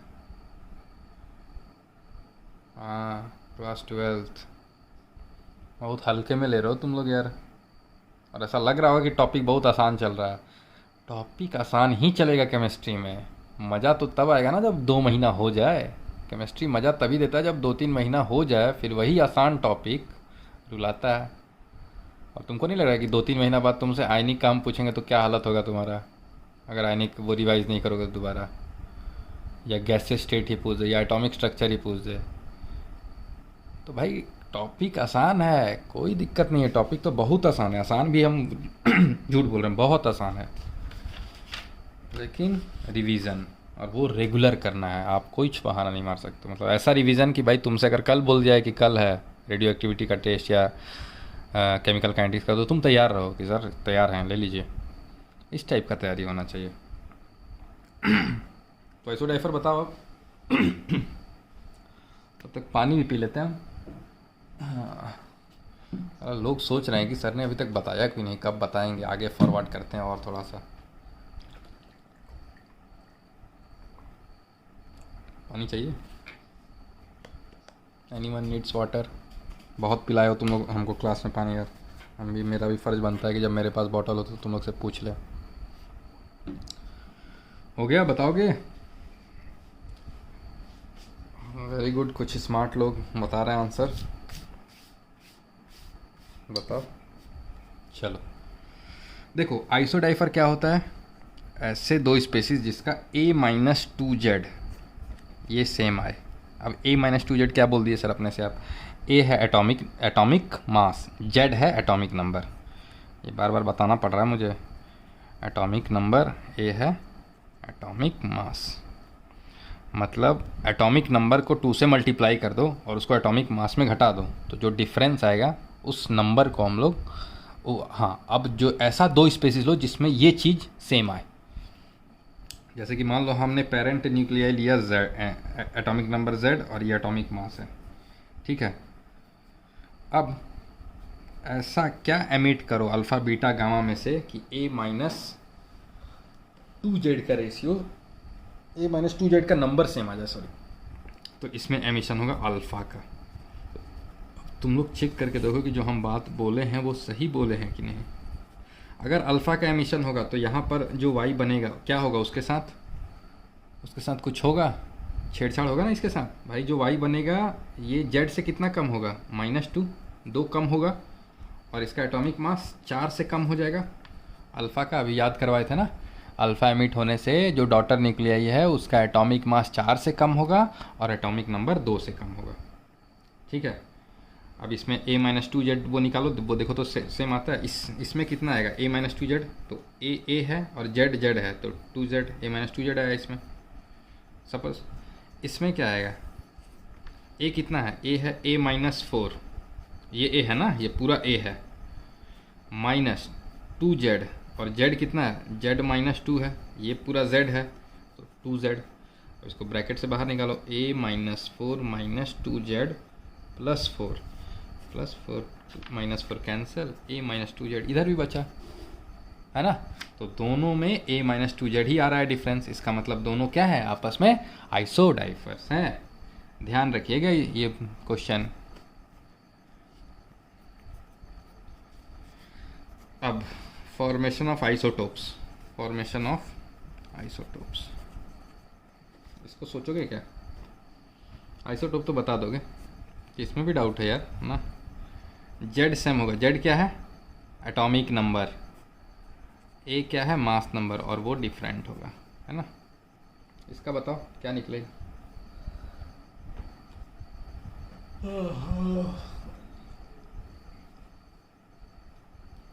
कभी जो बादल बरसे न देखो तुझे आंखें भर के, तो लगे मुझे पहली बारिश की दुआ, तेरे पहलू में रह लूं मैं खुद को पागल, कह दूं तो गम या खुशियाँ सह लूं साथियाँ। बताओ सोचो, जब तक जो लोग सोच रहे हैं सोचो। आजकल तो लूडो किंग यार हम बहुत खेल रहे हैं, तुम लोग देख भी रहे होगे, और इवन जीत भी बहुत ज़्यादा रहे हैं। ऐसा नहीं है, कभी कभी हारते भी हैं, बट अपने हार को जीत में बनाना भी बहुत अच्छे से जानते हैं। अब सोचोगे कैसे सर, मतलब मान लो हम हार गए, सपोज़ जीत गए तो फिर तो कोई बात ही नहीं है, लेकिन अगर हार भी गए तो हम सामने वाले से ऐसे बात करते हैं कि उस हार को भी जीत में कन्वर्ट कर देते हैं। कैसे पता है, जैसे कल ही का बात है, कल मैं, मेरी भाभी, मेरे भैया और मेरी भांजी, और हम 4 लोग खेल रहे थे। तो कल मैं हार गया, और हारने से पहले सब लोग एकदम पड़े थे कि भाई हराना ही है आज मुझे। तो सब लोग हराना चाह रहे थे हमको, और हम हार भी गए, और बहुत क्लोज़ फाइट था, बहुत क्लोज़ फाइट में हारे। तो अब हार गए तो सब लोग बोल रहे हैं कि देखे हार गए ना आप, ये वो ऐसा वैसा। तो हम बोले यार देखो, लूडो किंग हूँ मैं, लूडो किंग मतलब राजा। तो एज ए लूडो किंग मेरा फ़र्ज़ बनता है कि जो प्रजा है वो खुश रहे, और अगर मेरी प्रजा की खुशी मेरे हारने में है गेम, तो हम इसलिए हार गए गेम। मेरी भांजी बोलती है, अरे मामा आप, ऐसा लग रहा है कि हम लोग साला जीत के भी हार गए और आप हार के भी जीत गए, फील ही नहीं होने देते हुए आप। बोले यही तो है। देखो ऐसा होना चाहिए क्वालिटी, पता है सबके अंदर ऐसी क्वालिटी होना चाहिए कि हार में भी कुछ ऐसा ढूंढो कि तुम पॉजिटिव हो जाओ, खुद को पॉजिटिव बना लो। यही होता है थॉट्स। चलो हाँ, अब तक सोच लोगे आइसोटोप्स, बताओ कैसे फॉर्म होगा। तेज लोग बताएं, टाइम दिए थे तुम लोग को हम सोचने के लिए, बाकी वो कहानी सुना रहे थे। चलो देखो इसमें क्या होगा, इसमें दोनों एमिट होंगे। We have to emit alpha and beta particles together, और इन रेशियो 1:2 रिस्पेक्टिवली, है ना, respectively. Alpha is to beta particle 1:2 ratio में एमिट होंगे। इसका मतलब क्या कि अगर एक अल्फ़ा निकल रहा है तो बीटा कितना निकलेगा, 2, है ना। अगर 2 अल्फ़ा निकल रहा है तो बीटा 4, 3 निकल रहा है तो बीटा 6, 1:2 का रेशियो रहेगा। ठीक है, बीटा हमेशा अल्फ़ा से डबल निकलेगा। तो जब और दोनों साथ निकलेंगे, तो जब भी ऐसा होगा तो आइसोटोप्स का फॉर्मेशन होगा। तो हम बोल सकते हैं कि अगर आइसोटोप्स का फॉर्मेशन, तो अगर कोई पेरेंट एलिमेंट X है, atomic number Z, mass number A, तो अगर इसमें अल्फ़ा निकालोगे मतलब क्या, He2 4 निकाल रहे हो, बीटा निकाल रहे हो, इसका मतलब क्या, इलेक्ट्रॉन -1 0 निकाल रहे हो। अब बताओ और कुछ वो लगेगा क्या इसमें? ये जो हमने अल्फ़ा लिया है इसका रेशियो क्या होना चाहिए? 1:2। 1:2 का मतलब अगर अल्फ़ा 1 निकला है तो ये बीटा कितना डबल निकलेगा ना, तो इसके आगे 2 लगाएंगे ना। अच्छा, इसके आगे 2 लगाने से क्या फ़ायदा होगा बताओगे? 2 लगाने से मतलब इसको कैसे सोचेंगे? अब देखो 2 लगा दी ना, या लगा दिया ना, तो 2, अब जो ये नीचे वाला चीज़ है वो 2 से वो मल्टीप्लाई हो जाएगा, मतलब नीचे में हो गया 2 - 1 यानी -2 हो गया नीचे में, है ना। और ऊपर में 2 × 0 हो गया, तो ऊपर में तो 0 ही रहा। मतलब इसको ऐसे लिख सकते हो ना, प्लस -1 0 और +0 -1। बात समझ रहे हो? अब इधर भी कुछ वो प्रोडक्ट होगा, जैसे इधर क्या है He2 4 है, प्लस कुछ और ये प्रोडक्ट बनेगा, तो ये नीचे वाला चीज़ जोड़ोगे ना, तो वही मैं बोल रहा हूँ कि इसको यहाँ ऐसे लिख सकते हैं और हमको -2 अब जोड़ना है नीचे जब जोड़ेंगे। देखो ना, -1 -1 -2, तो हम लोग इसको यहाँ से मल्टीप्लाई करके जोड़ेंगे जो भी कोएफिशिएंट होगा, ठीक। अच्छा छोड़ो, ये अब y जो बनेगा इसकी क्या खासियत होगी बताओ? इसका एटॉमिक मास कितना होगा सोचो? बीटा के निकलने से कितना भी बीटा निकल जाए यार, मास थोड़ी ना चेंज कर पाएगा वो, उसके बस का है ही नहीं। तो मास चेंज करना किसके बस का है? सिर्फ और सिर्फ अल्फ़ा के बस का। तो क्या अल्फ़ा मास चेंज करेगा? और जब अल्फ़ा पार्टिकल निकलता है और मास चेंज होगा तो कितना चेंज होगा? 4 से। अच्छा, एक अल्फ़ा निकला है तो 4 से, मान के चलो अगर 2 अल्फ़ा निकलता तो 4 दूनी 8 से चेंज होता है ना। अभी 1 निकला है तो 1 अल्फ़ा निकला है तो 4 से चेंज होगा, तो A-4। अच्छा, Z कितना से चेंज होगा? बताओ Z कितना से चेंज होगा? Z कितना से चेंज होगा? अबे Z चेंज कर दोगे तो फिर आइसोटोप्स कहाँ बनेगा? आइसोटोप्स ही तो बना रहे थे, देखो ना, ये देखो कहाँ गया सर, नीचे डाल दिया मैंने। अभी हम लोग फॉर्मेशन ऑफ आइसोटोप्स लिखे थे ना, तो इसका मतलब ये तो Z ही बनेगा ना। और ये Z बनेगा कैसे अब वो सोच लो। देखो, एक अल्फ़ा निकला मतलब इस Z को 2 से कम किया होगा, Z-2 हुआ होगा, लेकिन 2 बीटा भी निकला और एक बीटा के निकलने से Z जो है 1 से बढ़ता था, तो 2 बीटा निकला है तो 2 से बढ़ जाएगा, और 2 से बढ़ जाएगा तो ये कट जाएगा, तो Z बचेगा, यहाँ Z लिख देंगे। तो Z एटॉमिक नंबर से मास नंबर डिफरेंट, बन गया ये दोनों आइसोटोप्स। झिंगा ला ला ला, ठीक है। ये अपना खेल, बात समझ गए? अल्फ़ा पार्टिकल निकलेगा, एटॉमिक नंबर 2 से कम होगा, मास नंबर 4 से कम होगा। बीटा के निकलने से मास में कोई चेंज नहीं होगा, एटॉमिक नंबर 1 से बढ़ेगा। अब यहाँ पर अल्फ़ा के निकलने से Z-2 तो होता, लेकिन 2 बीटा निकलने से Z में +2 हो गया। तो Z में +2 हो गया तो क्या हो गया फिर? Z में +2 हो गया तो Z-2 और +2 कट गया तो Z बचा, यानी यहाँ Z लिखेंगे। क्लियर है कि नहीं? आई होप एकदम क्लियर होगा। Very good. अब हम लोग करेंगे क्वेश्चंस, देते हैं। ये 2 क्वेश्चन लिख लो, वीडियो पॉज कर दो, उसके बाद ट्राई करो, क्योंकि हम तुरंत बताने वाले हैं, ज़्यादा वीडियो को लंबा हम नहीं कर सकते हैं, ठीक है। तो पता चला अपलोड ही नहीं हो पाएगा, रात भर ख़त्म हो गया। चलो ठीक है, जिनको करना है वीडियो पॉज करके ट्राई करो, मज़ा आएगा करने में, आंसर आराम से ला सकते हैं वो, लेकिन जिनको देखना है वो देख लेंगे। चलो ये देखो, पूछ रहा है पहला क्वेश्चन कि यूरेनियम 235 और 92 से 5 अल्फ़ा एमिट हुआ है और 4 बीटा। 5 अल्फ़ा एमिट हुआ है और 4 बीटा। तो ये जो X है इसमें नंबर ऑफ़ न्यूट्रॉन्स निकाले, तो नंबर ऑफ़ वो न्यूट्रॉन्स तो तब आएगा ना जब हमको यहाँ ऊपर और यहाँ नीचे का पता चल जाए क्या है, तभी तो हम atomic mass minus atomic number कर देंगे, A-Z, हमको नंबर ऑफ़ न्यूट्रॉन्स पता चल जाएगा। अच्छा, 5 अल्फ़ा निकला है, इसका मतलब हम बोल सकते हैं एटॉमिक मास कितने से चेंज हुआ होगा? 1 अल्फ़ा से एटॉमिक मास 4 कम होता है, तो 5 अल्फ़ा से कितना कम होगा? बोलो धीरे से कान में। 20 है ना, 20 कम होगा। तो हम बोल सकते हैं भाई यहाँ पर जो कम होगा वो 20 कम होगा, यानी 235 में 20 घटा तो कितना होगा यार? 215। हट, 215 कहाँ से होगा? 215 होगा क्या? Very good, 215। तुम लोग का मैथमेटिक्स यार तगड़ा है, मतलब 215, थोड़ा अच्छा से लिखो यार। X 215 हो गया, 215 है ना। अब 4 बीटा एमिट कर रहा है, मतलब 5 अल्फ़ा तो कर ही रहा है और साथ ही साथ 4 बीटा। अब देखो बीटा एमिट करने से एटॉमिक मास पे कोई फ़र्क नहीं पड़ रहा था, इसलिए हम डायरेक्ट 215 लिख दिए। लेकिन एटॉमिक नंबर में हम सिर्फ अल्फ़ा को लेके नहीं लिख सकते हैं ना, हमको अल्फ़ा और बीटा दोनों के निकलने के बाद कंबाइंड इफेक्ट यहाँ क्या बचेगा वो लिखना होगा। अच्छा, अल्फ़ा निकला होगा 5, तो हम बोल सकते हैं एटॉमिक नंबर 10 से कम हुआ होगा। यानी ये 92 है तो 10 कम करो, 92 माइनस 10 कितना, 82 होना चाहिए था, 82 होना चाहिए था ना।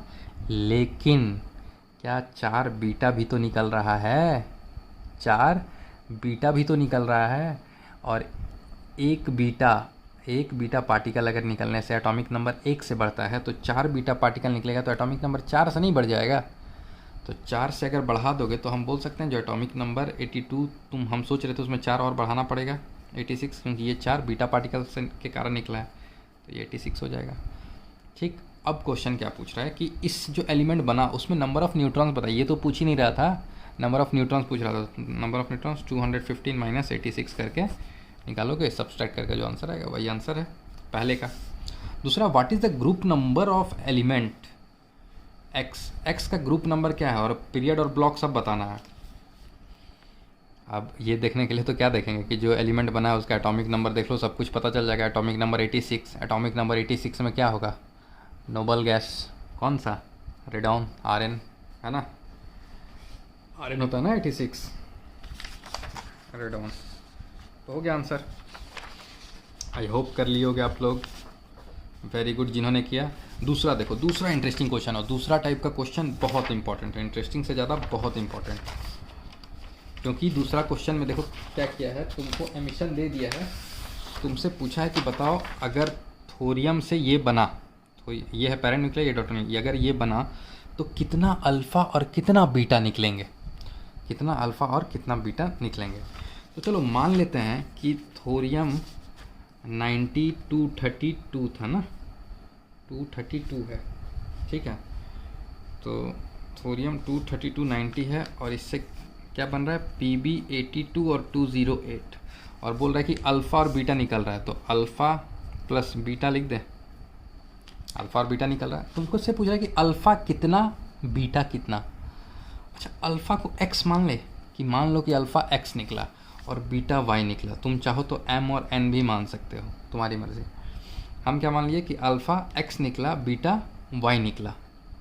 अब देखो, क्या हम बोल सकते हैं अगर अल्फ़ा x निकला होगा तो आगे ही तो लगाएंगे कोएफिशिएंट, मतलब 2 अल्फ़ा निकला होगा या 3 अल्फ़ा, 4 अल्फ़ा, 5 अल्फ़ा, यही तो लगाएंगे, बात समझ रहे हो।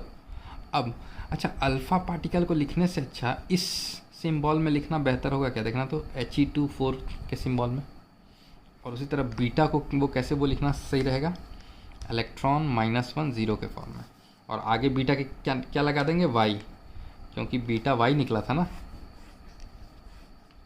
ये हमने माना number of alpha particles, y क्या है नंबर ऑफ़ बीटा पार्टिकल्स, तो alpha x beta y, alpha लिखे थे उसको He24 लिख दिए, बीटा लिखे थे E-1 0 लिख दिए, कोई दिक्कत नहीं। अब हमसे पूछा है x और y क्या होगा, इनडायरेक्टली हमसे क्या पूछा है, x और y क्या होगा। क्या x और y बताने के लिए हमें 2 इक्वेशन चाहिए, 2 वेरिएबल है 2 इक्वेशन, और वो 2 इक्वेशन कैसे आएगा, वो 2 इक्वेशन यहाँ से आएगा। देखो इस ऊपर वाले को ऐड करो, हम बोल सकते हैं कि भाई LHS में जो 232 है एटॉमिक मास, क्या ये बराबर होगा RHS में जितने भी एटॉमिक मास हैं उसके। तो RHS में क्या क्या एटॉमिक मास है, 208, प्लस क्या करेंगे 4 करेंगे या कुछ और करेंगे, 4x करेंगे ना। मान लो ये अल्फ़ा 2 होता तो 2 4 जा 8 करते ना, 5 रहता तो 5 4 जा 20 करते, है ना। तो x है तो 4 इंटू एक्स करेंगे, प्लस y इंटू 0 तो 0 हो जाएगा। तो ये एक इक्वेशन बना क्या।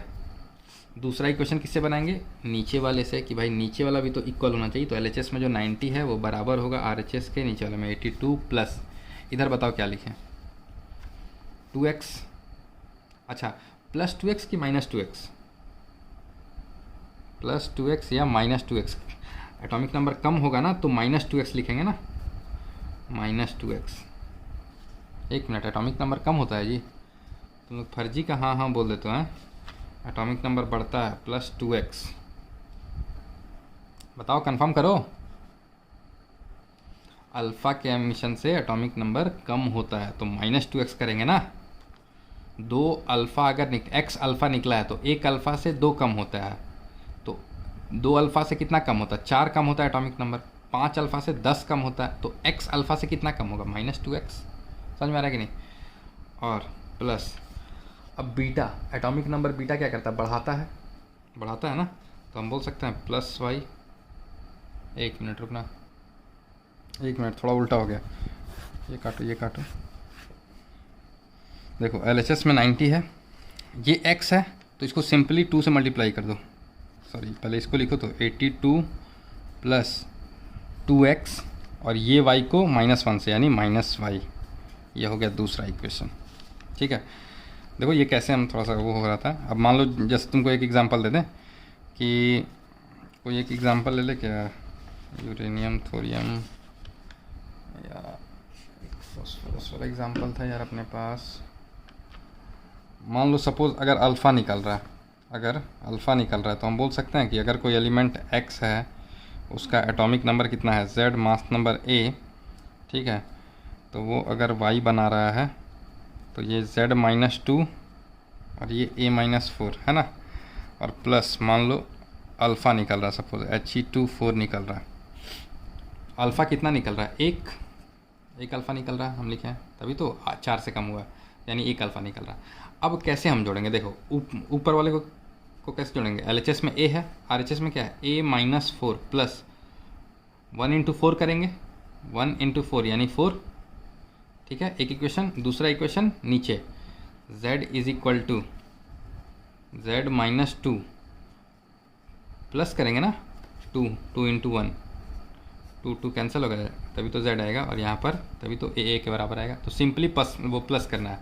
बीटा का देख लो, मान लो x है, z है, a है, ये y बना रहा है। अगर बीटा निकल रहा है तो हम बोल सकते हैं कि भाई a इसमें तो कोई फ़र्क नहीं पड़ेगा, और z जो है +1 हो जाएगा। अगर बीटा निकल रहा है तो 0 और -1। क्यों ऐसा हम बोल रहे हैं? देखो LHS में a क्या है? a तो बराबर है z। देखो LHS में z है, इधर क्या है? z+1। अब हम मान लो यहाँ बोल रहे थे कि प्लस करना है, अगर प्लस करोगे 1 तो ये z+2 हो जाएगा ना। RHS में z+2 हो जाएगा, इधर z ही है, तो गलत कर रहे थे ना हम। तो इसका मतलब जो है, यानी ये 1 है, 1 को -1 से मल्टीप्लाई कर देना, तो कितना आएगा? -1 आएगा। 1 × -1, और ये -1 कैंसिल, मतलब z के बराबर आ गया, है ना। तो इसलिए हम लिखे हैं कि जो भी है कोफिशिएंट उसको बस उसके नीचे वाले चार्ज से मल्टीप्लाई कर दो। तो y × -1 -y, x × 2 प्लस के साथ हम लिख दिए बस, है ना। अब 2 इक्वेशन आ गया, x y को सॉल्व कर दो, आंसर आ जाएगा। x y को सॉल्व करो, देखो इतना तो कर सकते हो ना। x देखो 6 आएगा, y देखो कितना आएगा सॉरी, y 4 आएगा। अब देखो इसी क्वेश्चन को इतना ताम झाम करके करने का ज़रूरत नहीं था। ये तो मैथमेटिक्स वो लगा के कि एक्स वाई, अगर कुछ दिमाग नहीं लग रहा है तो, अगर अपने पास थोड़ा दिमाग है तो बिना मैथमेटिक्स लगाए भी हम इसका आंसर ला सकते थे। देखो कैसे सर, तो देख लो, ये लिख लो, अगर चाहोगे तो लिख लो। इसको लिखने की ज़रूरत नहीं है, बस डायरेक्ट 2 इक्वेशन बनाना, सॉल्व कर देना, एक्स वाई वैल्यू निकल जाएगा। अब देखो इसको लिख दें, थोरियम 9232 था, और इससे हमको Pb 82208 मिल रहा है। क्लियर? अब हम क्या बोल रहे हैं कि भाई अल्फ़ा निकल रहा है और बीटा निकल रहा है, इतना हमको बस पता है, कितना निकल रहा है ये नहीं पता। अब तुम सोचो कि ये जो एटॉमिक नंबर में कमी हुआ होगा 232 से 208, वो किसकी वजह से हुआ होगा? अल्फ़ा की वजह से, या बीटा की वजह से, या दोनों की वजह से, या सिर्फ और सिर्फ अल्फ़ा की वजह से? तो सिर्फ और सिर्फ अल्फ़ा की वजह से। यानी हम बोल सकते हैं 232 - 208, कितना डिफरेंस हुआ, कितना डिफरेंस आया है? 32 में 8 गया, कितना होगा जी? काउंट करो, 24 का ना, 24 का डिफरेंस। यानी कि हम बोल सकते हैं 24 एटॉमिक मास का डिफरेंस आया है, और हम बोल सकते हैं ये 24 सिर्फ और सिर्फ अल्फ़ा की वजह से आया है। अच्छा, अगर 24 मास का डिफरेंस आया है, इसका मतलब अल्फ़ा होगा कितना? सोच के देखो, एक अल्फ़ा की वजह से 4 का डिफरेंस आता था ना, तो कितने अल्फ़ा की वजह से 24 का डिफरेंस आएगा? 4 से डिवाइड कर दो, 6, तो 6 अल्फ़ा की वजह से 24 का डिफरेंस आ जाएगा। अब तुमको अल्फ़ा पता चल गया, अब देखो 232 से 208 हो गया। अब 90 से अगर 6 अल्फ़ा निकला था, तो 90 से इसका एटॉमिक नंबर घट के कितना होना चाहिए था? 1 अल्फ़ा 2 एटॉमिक नंबर घटाता है, तो 6 अल्फ़ा 12 घटाएगा एटॉमिक नंबर, तो कितना हो जाना चाहिए था, 90 माइनस 12 जोड़ लो 78, 78 होना चाहिए था, ठीक है ना। लेकिन एटॉमिक नंबर है कितना, 82, और ये 82 किसकी वजह से, बीटा एमिशन की वजह से, क्योंकि एक बीटा के चलते एटॉमिक नंबर 1 से इंक्रीज हो जाता है। इसका मतलब कितना बीटा निकला होगा कि 78 से 82 आया होगा, सोचो। 4 बीटा निकला होगा, सोच के देखो। तो हम बोल सकते हैं कि भाई बीटा 4 निकला, अल्फा 6। यही सब कैलकुलेशन करके भी आंसर आ रहा था, डायरेक्ट भी ला सकते हो। क्लियर। इस टाइप के क्वेश्चंस आपको मिलेंगे, बहुत वेरी वेरी इंपॉर्टेंट है ना। चलो 2 चीज़ का डिफिनेशन और लिख लो कि मैजिक नंबर्स क्या होता है। इसी में मैजिक नंबर्स को डिफाइन किया जाता है रेडियो एक्टिविटी में। क्या होता है कि देखा गया ना कि जिसका वो न्यूक्लियाई है ना, अगर उसमें नंबर ऑफ न्यूट्रॉन्स या प्रोटॉन का नंबर 2, 8, 20, 50, 82 या 126 हो, प्रोटॉन या फिर न्यूट्रॉन, तो वो न्यूक्लियाई ज़्यादा स्टेबल है। तो इसी को बस लाइन में लिख देना है। तो और इसी को मैजिक नंबर बोलते हैं। इट इज़ ऑब्जर्व डैट यार कंटिन्यू 1 घंटा 1.5 घंटा बोलते तो मुंह थक गया मेरा, बहुत ज़्यादा हो गया लेक्चर आज। तो कल इसको फिनिश करेंगे ना। फिनिश क्या, आप देखो 2-3 चीज़, एक तो तुम्हारा बाइंडिंग एनर्जी बचा हुआ, न्यूक्लियर फ्यूज़न और वो न्यूक्लियर फिजन, ये तो बचा हुआ है। तो ये नहीं भी हुआ तो चलेगा, फिर भी कल थोड़ा बहुत हिंट दे देंगे। मेन थोड़ा बचा है ग्रुप डिस्प्लेसमेंट लॉ और डिसइंटीग्रेशन सीरीज। अब वो कुछ है भी नहीं, 10 मिनट 15 मिनट का खेल है, उसको कर देंगे। थोड़ा बहुत फ्यूज़न बाइंडिंग एनर्जी बता देंगे, फ्यूज़न बता देंगे, फिजन हल्का डील कर देंगे, हो ही जाएगा ख़त्म। कल है ना, कल ख़त्म करते हैं इसको। It is observe that nuclei having 2, 8, 20, 50, 82, 126 number of neutrons और प्रोटॉन्स, मतलब ऐसे न्यूक्लियाई जिनके पास इतना नंबर, या तो 2 हो, या तो 8 हो, या तो 20 हो, या तो 50 हो, या तो 82 हो, या तो 126 हो, इतना नंबर ऑफ प्रोटॉन्स हो या इतना नंबर ऑफ न्यूट्रॉन्स हो, तो वो न्यूक्लियाई ज़्यादा स्टेबल होते हैं, ऐसा ऑब्जर्व किया गया। तो इन्हीं नंबर्स को मैजिक नंबर दिया गया कि भाई आखिर यही नंबर क्यों ज़्यादा बहुत स्टेबल है ना। तो इनको मैजिक नंबर्स दिया गया। Protons are more stable. These numbers 2, 8, 50, 20, 82, 126 are called magic numbers, ठीक है। लिख लो पॉज करके, उसको नहीं लिखना। चलो एक चीज़ और देखोगे, देखो 2 चीज़ वो कल पढ़ाएंगे, GDL ग्रुप डिस्प्लेसमेंट लॉ, ठीक है, और डिसइंटीग्रेशन सीरीज। ये तो इम्पॉर्टेंट है, ये एडवांस के पॉइंट ऑफ व्यू से इम्पॉर्टेंट है, क्वेश्चन पूछा गया है, ठीक है। तो ये कल पढ़ा देंगे, आसान है, मतलब ऐसा बस अल्फ़ा बीटा गामा का ही यूज़ है, थोड़ा सा एलिब्रेट करना है बस, है ना। अब देखो एक तो था कि अनस्टेबल आपके पास वो न्यूक्लियस था तो वो रेडियो एक्टिविटी किया, है ना। अब कुछ न्यूक्लियस ऐसे होते हैं जो स्टेबल होते हैं लेकिन उसको जानबूझ के अनस्टेबल कराया जाता है बाय बम्बार्डिंग समथिंग। अब मान लो कोई वो न्यूक्लियस है, उस पर हम जोर से अल्फ़ा पार्टिकल मार रहे हैं, तो वो न्यूक्लियस पर अगर हम अल्फ़ा पार्टिकल बम्बार्ड कराएंगे या न्यूट्रॉन का पार्टिकल बम्बार्ड कराएंगे या प्रोटॉन बम्बार्ड कराएंगे, तो क्या होगा, वो जो न्यूक्लियस था वो धीरे धीरे अनस्टेबल होने लगेगा, एक्साइटेड एनर्जी में जाएगा, और फिर एक्साइटेड में जाने के बाद वो फिर दूसरे न्यूक्लियाई में कन्वर्ट होगा और रेडिएशन एमिट करेगा। तो इसको बोलते हैं आर्टिफिशियल म्यूटेशन। तुमको पता है यूरेनियम के बाद जितने भी एलिमेंट हैं रेडियो एक्टिव, उसको बोलते हैं ट्रांसयूरेनिक एलिमेंट इसलिए बोलते हैं क्योंकि यूरेनियम के बाद वाले जो एलिमेंट हैं उनको यूरेनियम के हेल्प से, मतलब यूरेनियम ले लिए उसका न्यूक्लियस, और यूरेनियम वो न्यूक्लियस पे अदर चीज़ अल्फ़ा बीटा कुछ भी बम्बार्ड करा रहे हैं और प्रोडक्ट अलग बना रहे हैं, तो उनको बोला जाता है ट्रांसयूरेनिक एलिमेंट्स। ये थोड़ा ध्यान रखना है इस टर्म को, ट्रांसयूरेनिक एलिमेंट, है ना। तो अब हम पढ़ेंगे आर्टिफिशियल म्यूटेशंस। आर्टिफिशियल वो म्यूटेशंस का मतलब कैसे हम लोग आर्टिफिशियली एक दूसरा वो न्यूक्लियाई, एक न्यूक्लियाई से दूसरा एलिमेंट बना सकते हैं बाय यूजिंग रेडियो एक्टिविटी। ठीक है, तो देखो जितने भी रेडियो रिएक्शंस हम लोग पढ़े हैं तो हम लोग देख रहे हैं कि यार रेडियो एक्टिव रिएक्शंस में एक चीज़ इंपॉर्टेंट है। इन रेडियो एक्टिव रिएक्शंस क्या हम बोल सकते हैं, number of neutrons and number of protons are conserve, number of protons are conserved, या मस्ट रिमेन कंजर्व लिख दो। कहने का मतलब LHS और RHS में ऊपर का नंबर और नीचे का नंबर जोड़ के इक्वल होना चाहिए। ठीक, अब देखो आर्टिफिशियल वो म्यूटेशन से कैसे क्वेश्चन देगा, ऐसे दे देगा BE यहाँ 4 यहाँ 9, ये न्यूक्लियस है, और ब्रैकेट में दे देगा अल्फ़ा और N, अल्फ़ा और N। अब देखो N से क्या है, N से है न्यूट्रॉन, N से क्या है, N से न्यूट्रॉन, और न्यूट्रॉन का सिंबल क्या होता था 0 1। ए से क्या है अल्फ़ा, अल्फ़ा है ये, अल्फ़ा क्या लिखते थे He2 4। अब इसका मतलब देखो क्या हुआ, इसका मतलब ये हुआ कि बेरिलियम का एक न्यूक्लियस है जिस पे अल्फ़ा पार्टिकल हम लोग भेज रहे हैं, अल्फ़ा पार्टिकल जोर से भेज रहे हैं ताकि अल्फ़ा पार्टिकल जाके बेरिलियम के न्यूक्लियस से कोलाइड करे।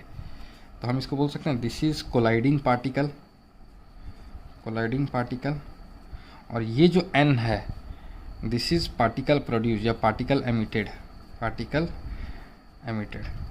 अब इसका मतलब क्या हुआ, हम बोल सकते हैं जो पार्टिकल कोलाइड कर रहा होगा न्यूक्लियस से उसको हम लोग रिएक्टेंट्स में लिखेंगे, और जो पार्टिकल प्रोड्यूस हो रहा होगा उसको हम लोग, उस पार्टिकल को हम लोग प्रोडक्ट साइड लिखेंगे। बोल सकते हैं कि नहीं, नॉर्मल बेसिक सा बात है। तो हम बोल सकते हैं कि भाई अगर ऐसे दे देगा और इसका मतलब एक रिएक्शन वो तुमको दे दिया, कौन सा रिएक्शन कि भाई बेरिलियम न्यूक्लियाई है 4 और 9, इस पर तुमने कोलाइडिंग पार्टिकल क्या है अल्फ़ा यानी He2 और 4 का बम्बार्डमेंट कराया, तो बताओ तुमको प्रोडक्ट क्या मिलेगा, और ये तुमको दे दिया कि न्यूट्रॉन अगर एमिट हो रहा है तो। कर सकते हो क्या, बहुत आसान है। देखो मास नंबर कितना है 9 4 13 है इधर मास नंबर, इधर 1 आ गया है, यानी यहाँ जो भी एलिमेंट आएगा उसका मास नंबर कितना होगा 12, तभी तो 12 और 1 13 होगा। एटॉमिक नंबर देखो 4 2 6 है, इधर जोड़ के इधर कितना आ रहा है 0, तो यहाँ पर 6 होना चाहिए। और ये किस एलिमेंट का होता है भाई एटॉमिक नंबर 6, कार्बन का होता है, आंसर इज कार्बन। ठीक है ना, तो ये चीज़ समझ में आया। ब्रैकेट में पहला वाला जो होगा कोलाइडिंग पार्टिकल उसको LHS में लिखेंगे, कॉमा के बाद जो बाद वाला पार्टिकल होगा वो पार्टिकल कौन सा एमिट हुआ और उसको प्रोडक्ट में लिखेंगे, और ऊपर और नीचे बैलेंस करा देंगे। आज की कथा यहीं समाप्त होती है। देखें कुछ क्वेश्चंस कर सकते हो कि नहीं। अगर नीट वालों के पास क्वेश्चंस ना हो तो यहीं पर दिखा दे रहे हैं, पॉज कर लेना वीडियो को और क्वेश्चंस करके ही वीडियो समाप्त करना। एक बार अगर देखो तो शायद रेडियो एक्टिविटी से शुरू कर सकते हो क्या, देखना तो 91 से, अच्छा उस दिन शायद 91 से किए थे लगता है, नहीं क्योंकि तो करना 91 से कितना हो पाएगा, मुझे लगता है कि देखो जहाँ तक हो पाएगा न्यूक्लियर फिज़न फ्यूज़न देखोगे तो छोड़ देना, ये सब हो जाए तो कर लेना, जो भी हो जाए है ना, टोटल एनर्जी रिलीज वगैरह ये सब है तो फिर छोड़ देना। ठीक है, बाकी जो हो सकता है तुमसे जिसको लगे, अल्फ़ा डीके का मतलब तुमको क्या है ना। ठीक, बीटा अब तुमको क्वेश्चन समझ में आएगा है ना, एटलीस्ट क्वेश्चन समझ में आ जाएगा, इतना तो कंफर्म हो गया। हम ट्राई करना पक्का, देखो अच्छे से रख देता हूँ ताकि नीट वालों को दिखे ना। इधर से पहले पॉज कर लोगे वीडियो, नीट वाले देखो परफेक्टली पॉज हो रहा है, एकदम क्लियर वीडियो जा रहा है, इतना ऑनलाइन वाले में थोड़ी जाता है। हो गया, उसके बाद देखो ये पॉज कर रहे हैं, 1 मिनट पॉज, हाँ थोड़ा ऊपर कर रहे हैं, ऊपर कर रहे हैं, ये वेरी गुड, यस शाबाश, यस वेरी गुड। फिर यहाँ पर आए, ये कर रहे हैं, जितना हो उतना कर लेना, फिर जो बचा होगा मे भी वो कल के क्लास के बाद हो जाए, ये है ना, इसके बाद से करवा दिया है। और एक बार आंसर देखना है तो कहाँ से देखना है, 96 आंसर वाला पेज भी दिखा देते हैं। नीट वाले हल्के में मत लेना, फिजिक्स में आएगा तो वहाँ हेल्प तो हो जाएगा, एटलीस्ट याद तो करोगे कि ये सर पढ़ाए थे, ये रहा आपका आंसर की। चलो कर लोगे अब फिर पता नहीं गुड नाइट बोले गुड मॉर्निंग बोले जो भी समझ लो। बाप रे बहुत ज़्यादा बोल दिया यार, कंटिन्यू 1.5 घंटा बिना रुके। बाप रे ज़्यादा थकावट हो रहा है इसमें तो। चलो बाय है ना, गुड नाइट, सबा खैर, शुभ रात्रि।